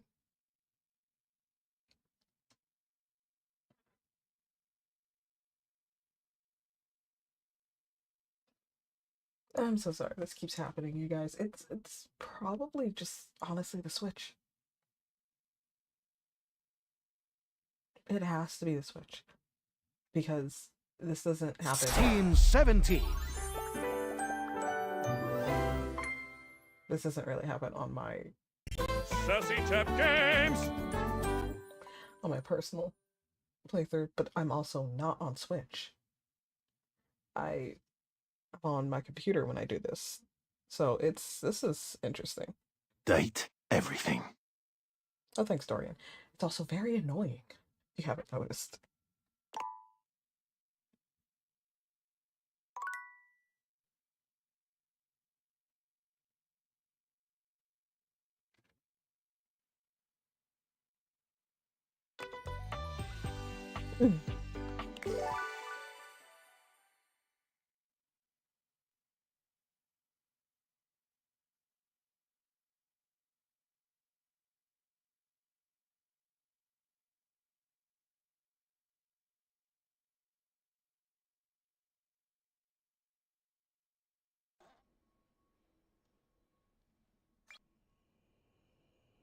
Oh, good. Okay, so it did its last.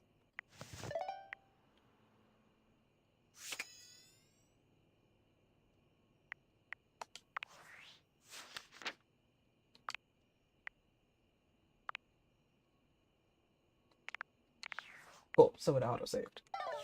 Alright, we're still back in this. One more night, and then we're going to continue this another time. What I was gonna say before, you know, it booted out was,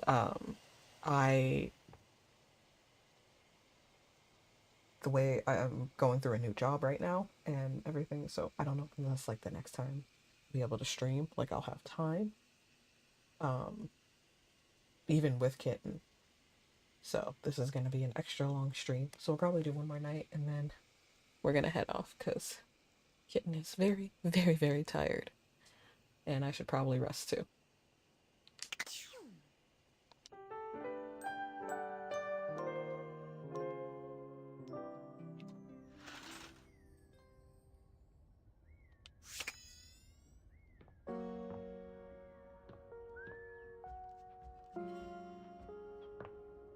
Work or play?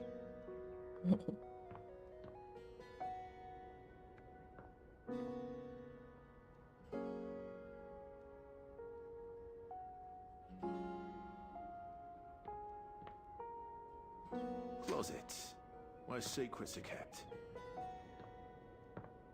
You like it when I'm horizontal like this? That's for you Dorian Simps. You like it when I'm horizontal like this?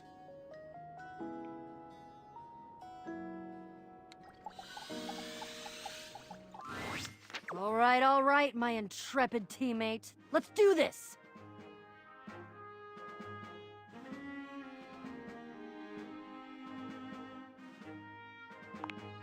I suppose it's time to tell you. We have completed the first part, the quest of the secret sword. But the second part, that's the one that hits closest to home. Isolde de Chest is my rival. Isolde a chest. I sold a chest.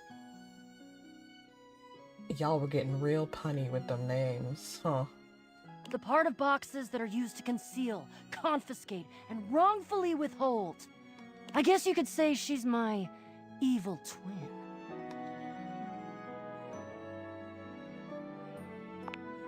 Well, if she's my twin, then yeah. But I tend to think uprightness lends a certain glow. Isolde has been keeping something underneath this house. Something I must bring out to light. It is my destiny. That, I don't know. I've only heard rumors and legends. But I can't wait to find out. Are you ready? I threw up a couple times last night and once in the morning, but I'm good. Yeah, that's great. Oh, he's coming. I think he was polishing his belt buckle. Something about can't go swashbuckling with a tarnished buckle. I don't know. Oh, aren't we all here, gathered in the gloom before the hurricane should sweep down on our unsuspecting heads? Hello, Jacques. So glad you could make it. Was definitely not secretly hoping that you would trip and fall and break at least one appendage, thus rendering you unable to show for our little rendezvous. Christ, well. Your concern for your shipmate is touching. More fool you. There's nothing that would have kept me from being here. Oh, and nothing would have kept you from needing me. If I hadn't shown up, no sword. No sword, no skullduggery beneath the floorboards. I hope it gnaws at your maggoty guts that as much as you hate me, you're actually glad to see me here. So I am. I do have a little surprise for you, though. Oh, trust me. This is gonna be worth it. Ha! Flap your sails all you want. We both know that I could still end you. Jacques, and of course our great houseologist, I introduce to you our fourth teammate. Oh? Meet Gaia, our resident globe, and an individual almost as well-traveled and storied as myself. You're definitely well-traveled. That's me. Hi, Gaia. Don't ask me nothing. Why? Why? Give me a reason. It better be a good one, or I swear by the fingers I still have left, I will find a plank for you to walk. Why would you bring her? I like her. She's fun and positive and upbeat and curious and adventurous and just, well, she's swell, really is what it is. I have noticed all of those things. I hate all of those things. And that's why she brought her along. Gods, do you have any idea how much deep personal work I had to do to make myself spend this much time with you, Bo?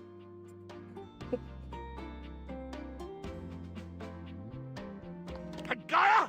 Oh, she's even worse than you! She's like you, but more! Buddy, I'm standing next to you. That part. Poor Gaia. Can you not understand the torture? The cruelty you inflict on me? Why? This is why. She's fun. Yes? Being around fun is painful and aggravating for you. Yes? Well, I'm glad you're here, Gaia. Aw, thank you. Gaia gestures to you to come closer. Human, a word? Right this way, out of earshot of those loudmouths. Gaia keeps her voice low, glancing sideways at Jacques and Bo, arguing some distance away. The real reason I invited myself was because I know how much these two can yap. Damn. Not her knowing. And as a globe can spin fast or slow like, I can help this yarn along a lot faster. If you like, I can do a nice little summary of this here adventure. Or you could watch the lighthearted caper unfold in real time. Oh, I don't know. 30 minutes? I got a snack and peed already. Let's do the whole quest. That is so real, though. And here we are. Welcome to the crawl space. Wow! Didn't know all this was down here. I think I'm allergic to everything. Oh no. Abso-freaking-lutely! According to my research, Isolde is holding her quarry about 2 clicks to the east of us. Clicks? What in the name of Poseidon is a click? Dolphins click, is that what you mean? Or are you perhaps trying to pretend like you're some super secret special operator who knows what the hell a click is, and more offensively, uses it in conversation? Good lord. Fine, Jacques. What would you prefer me to say? What would make more sense for the average run-of-the-mill Joe, if that's how you want me to think of you? Just say leagues! Leagues and fathoms! At least then we normal nautical types can understand what the hell you're talking about. Normal nautical types. I'm going to kill you. Damn. Get a load of these two. I need the laugh track.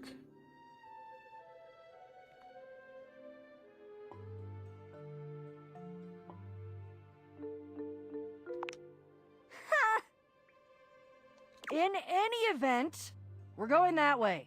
Ugh, I see you've gone for the most boring possible method of self-expression. That way. And we're walking, and we're not killing anyone because certain people hold the sword we need. Jacques, you brought the sword, right? Of course I did. I have it very well concealed in my greatcoat, in order to avoid having it, say, lost or stolen by an unscrupulous and quick-fingered teammate. Well, if we can't trust each other, how are we gonna have a great adventure of friendship? Who shall remain nameless? Oh no, I'll name her. It's you! Damn. You are who I'm talking about! Damn. As your teammates argue, you can see a dark shadow scuttling past just ahead of you. Whoa. Weird.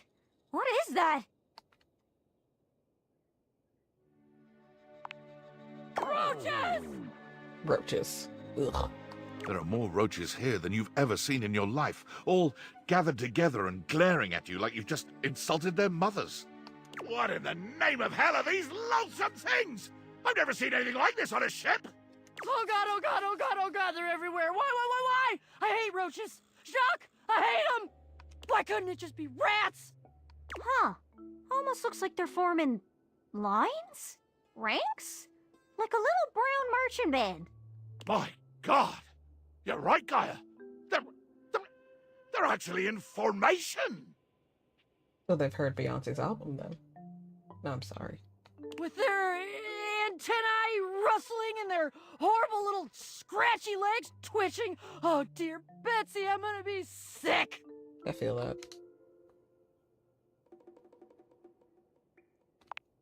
Organized? Ah, I'm tough. Bugs don't bother me. You're telling fibs, aren't you? Of course, if we had my ship, well, we could just sail right over the top of them.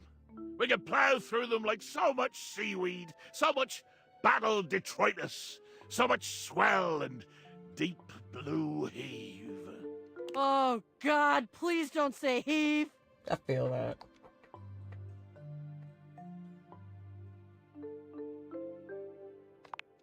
Quickly!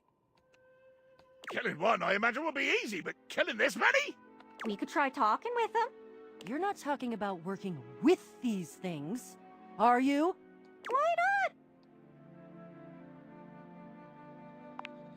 What does a sword have to do with it? Well, if it's a bunch of magic roaches, maybe the magic in the sword will speak to the magic in the army. I don't know, seems adventure-y. Right? It sure does. Just take it out and show it to them. Just like that. Unwind Le Peak from its careful protective wrapping and blazon it before this fearsome army. Le Peak? But of course! Every great sword in history has had a great name, and this one is no exception.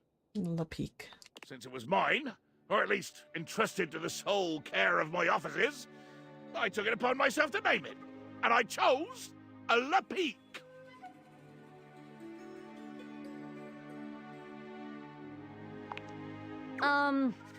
That means to prick in French, but if you got le in front of it, it just means prick, like the noun.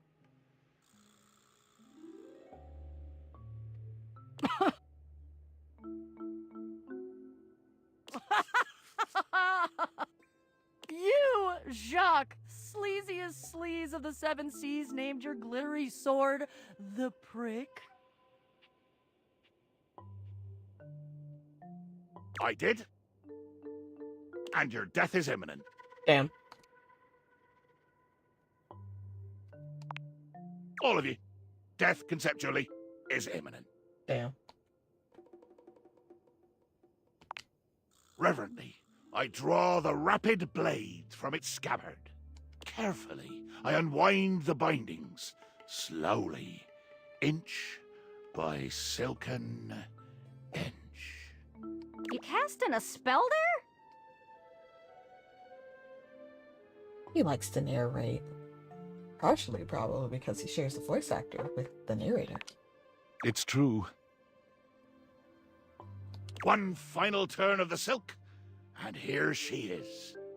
La Peak. The roaches scatter before the power of Le Peak. Like, well, roaches scattering at the flip of a light switch. They're moving out of the way. They're actually clearing a path for us. Oh, God, and we still have to get kind of close to them. Jacques, you go first. You go first, and you keep them back. You keep them, like, way over there and not near me, okay?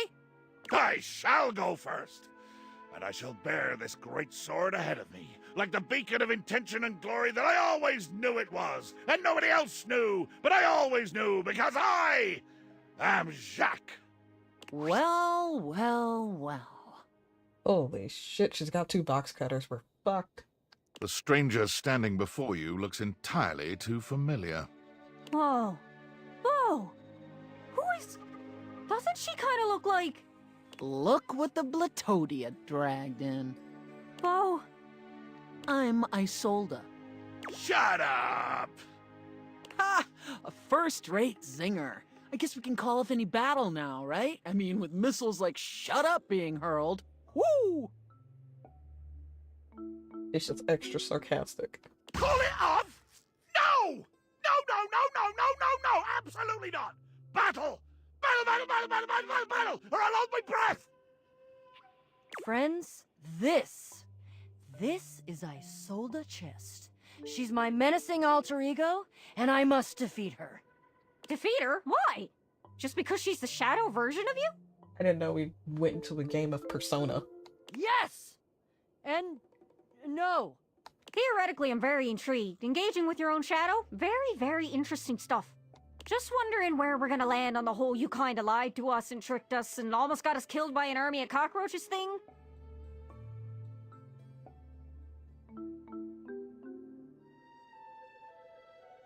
I've been through way worse gaslighting than this. Too true. Gaslighting? Wait, the first gas street lamp in America was installed in Baltimore, Maryland in 1817, so in order to have gone through gaslighting, either you're much older than you look, or there's some kind of vernacular at work here that I don't understand. You're in a phrase, sweetie. I hate facts. Hate them. They just make my skin crawl. Now that's some useful intel. Gaslighting means misled, lied to. I know, because it's one of the tactics I sometimes use on my enemies. You mislead people? Duh. Damn. Oh, I do too. Goodness, my little pirate. Looks like we have more in common than we might have thought. Maybe you'd consider a teensy-weensy swap of allegiance? Not for all the gold or treasure or whatever it is you're hiding. I'm here for the battle. You are undeniably the most exciting opponent in the room, so that decides me. Wait, I thought you were committed and curious and, like, on my side because you believed in the quest. No. Wow! Belief? Committed? Curious? Do you even know your enemy? Excuse me. I have curiosity for blood and booze. Anything else is paint and plaster. We can share the booze. Great! So, not the street lamp thing. No, Gaia. Sorry you've been lied to so many times. It's okay, Gaia. Enough jaw wagging. Let's cut through the packing tape and get down to business. Glad you're so ready to divulge your secrets and be brought to justice. Ha! I'll tell you proudly what I've done. The true treasure I have stolen and kept for myself. Who knows? It might even fetch a fine price on the open market once I'm done congratulating myself for the theft. I, Thieftess Extraordinaire, have wrangled and waylaid an actual goddess. What? Oh no. Oh yeah. A full-fledged, empowered, glorious, immortal being right here in my safe and wretched little manacles. You stole a goddess? Her name. Tell me her name. Ah, but Gaia, dear Earth, you already know. I have captured Rango Maiwenwa. No! Oh, great crates! Rango Maiwenwa? She's been here this whole time? How could you? She's the animating force of the Earth itself. She's precious. She's sacred. Yeah, well, she's mine. Rude. And there's not a damn thing any of you can do about it. You have to help us. What should we do?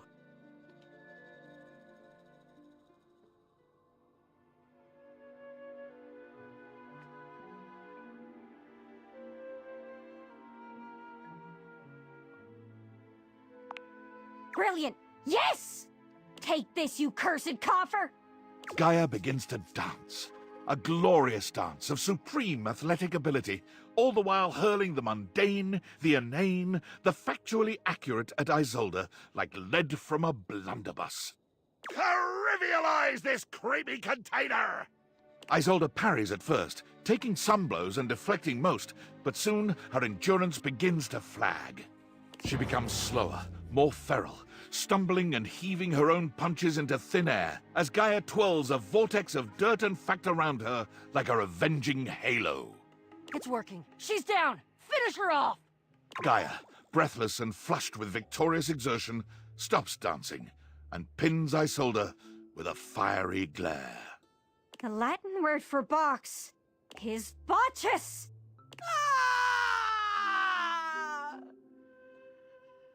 Isolde flings her arms to the sky and in a great burst of glitter and packing peanuts, unlocks completely. Not the packing peanut. As the sparkles settle, the dim light of the crawl space seems to be drawn into a stone, now lying exposed upon the ground. A glinting and sparkling purple geode, pulsating with the energy of the earth itself. Ahem! I did it! Gaia really did it. Okay, your sword helped, but we worked together. If it weren't for the sword, we'd be swarmed by roaches. Is that what you want, Miss Package? Sigh. Not the sigh. Where's Rongo, my Wenhua? Is she okay? My child, I have always been fine. Well, hello. Goddess. Rongo, my Wenhua. What do I call you? My name alone will suffice. My name is Rongomai Whenua. Rongomai Whenua? Oh! We've been mispronouncing you the whole time. My name is Bo. I've been dreaming about meeting you for so long, I can't even tell you. You're my greatest adventure. Also, why do we just, like, casually have an entire goddess in our house? Hello, child. Hello. I am Jacques. I'm the holder of Le Peak. Ah, yes.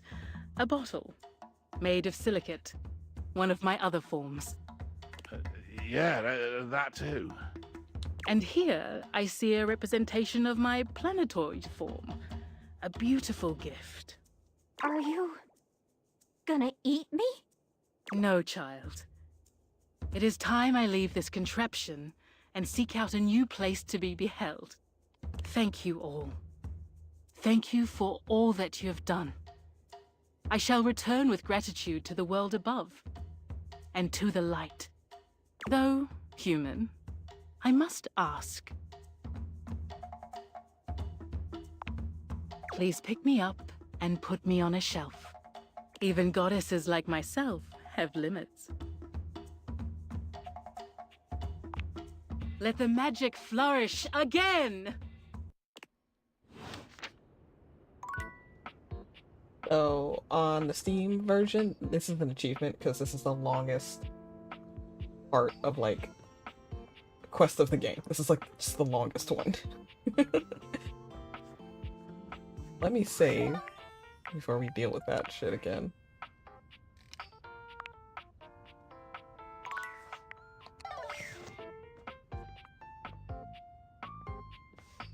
Let us do battle once more. My good friend, here is our last workout together. Our final violent Valentine. Yes, I have, I must admit, developed a deep fondness for you, as I have watched you failing so fantastically, and then learning, and now succeeding, winning so brilliantly. I have come to feel affection. I have come to feel that with violence done together can also come the gentle and rewarding sensation of love. Oh. I believe that I have come to love you for your hard work, for your truthfulness, for your playfulness. And I thank you for giving me the opportunity to experience this feeling. As you know, I am an explorer and an adventurer, and I will try anything once. Anything. Oh. But I have never tried love like this. And it is beautiful.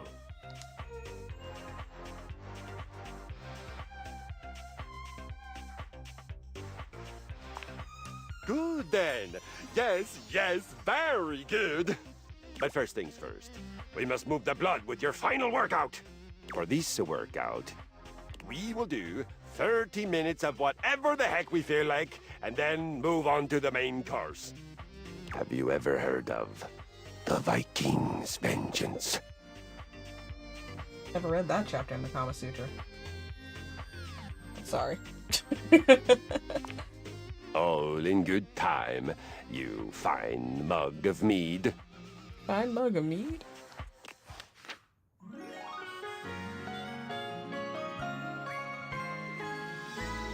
Love, we fight.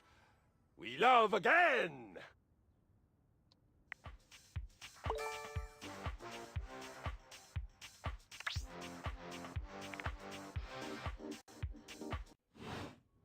But would you look at that? We're getting a little more even.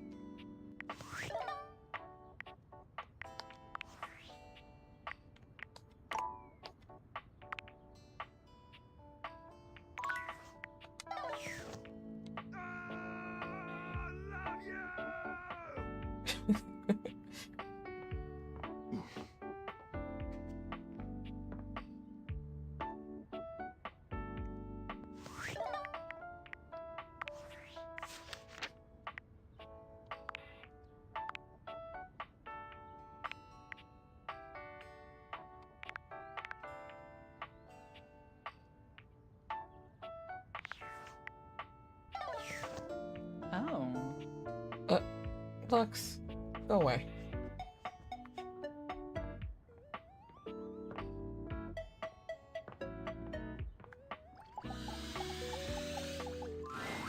Hey there. Fancy a meal? Probably. According to the kitten, I might be just starving. Hard to have a proper conversation in here. Location's less than ideal, you know. That dang fool Scandelabra never shuts his yap. I know. Always going on and on about scandal this and scandal that. And effulging his goddamn nomp. Like we ain't all sitting here in full view. Yeah, that is weird. Get a room for that, buddy. Just a fancy way of saying he's polishing the little ridge above his base. He just likes to make it sound as filthy as possible. Always moaning and groaning about it, like a ghost with a bellyache. Guess it ain't all bad, though. At least we got Rainy's sweet music here. Yep, makes putting up with Scandelabra a little easier. Just a little. Oh, but look at me jawing about all that like we ain't got nothing but time.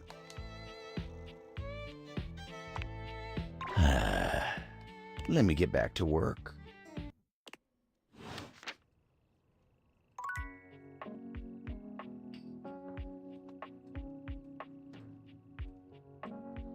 Maybe it was that table and not this table. Oh, that's where the little coffee things went. Huh. Okay.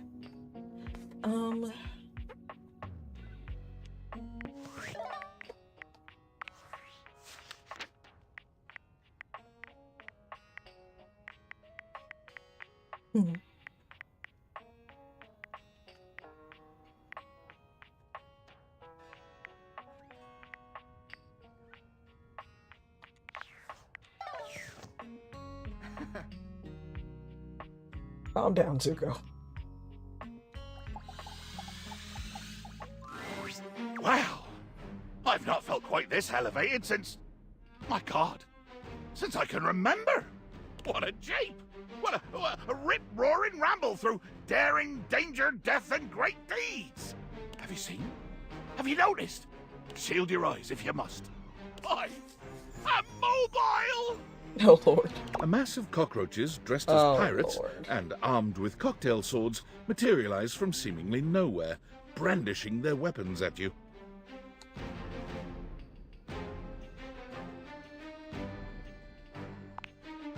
Indeed!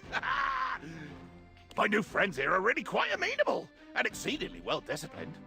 All I need to do is issue the command and they muster en masse beneath my bottle and then we're off. Do you know, since we returned from our great expedition, I've been to the kitchen, the bathroom, and the foot of the stairs. You took the cockroaches all over my house.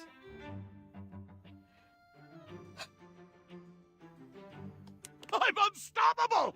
I'm a force! You're driving a bunch of cockroaches. And when we do stop to drink rum and swap wild tales of our exploits, I find I quite enjoy their humor.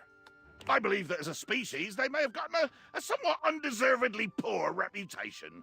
They're quite funny. The roaches.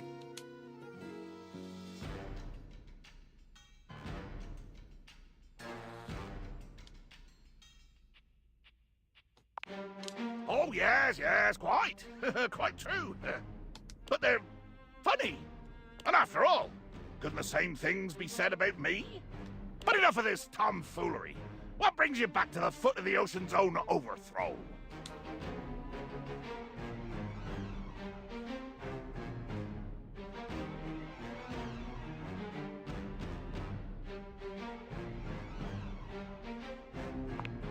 Ha! Well, I am nothing if not honorable. And if my side of the bargain entails rolling heedlessly in the sheets until we are sweat-soaked and exhausted, then so be it. You will have to accustom yourself to my diminutive stature, of course. He said I'm a short king, so adjust to that.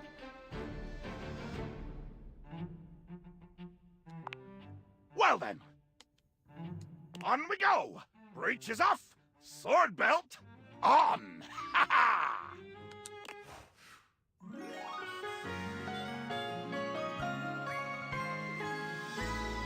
A beauteous booty to plunder. Well.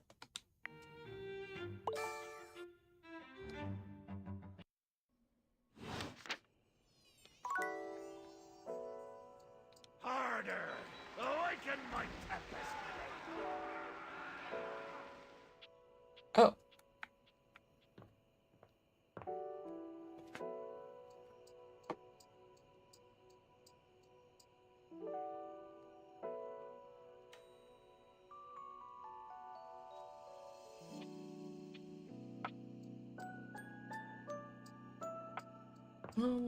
We got through a couple things though, so I'm not too upset. We made some progress.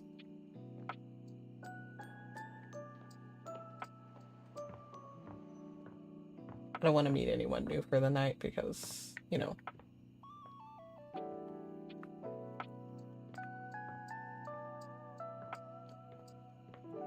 Why don't we end it on a good note? I'll see my other husband. Hey, you. The new emo boy. Did you sleep well? So, a little advice here. If you don't have the specs, don't tell them you want to realize them because that's all they're going to focus on. You'll basically soft lock yourself. I made sure the silverfish wouldn't bother you. Oh, you're so sweet. Skips always shows his love for you in the most creative ways. Oh, I was supposed to meet Parker. Oh well. I got to meet my... got to chill out with my boyfriend instead. One of them. With that, I'll leave you guys.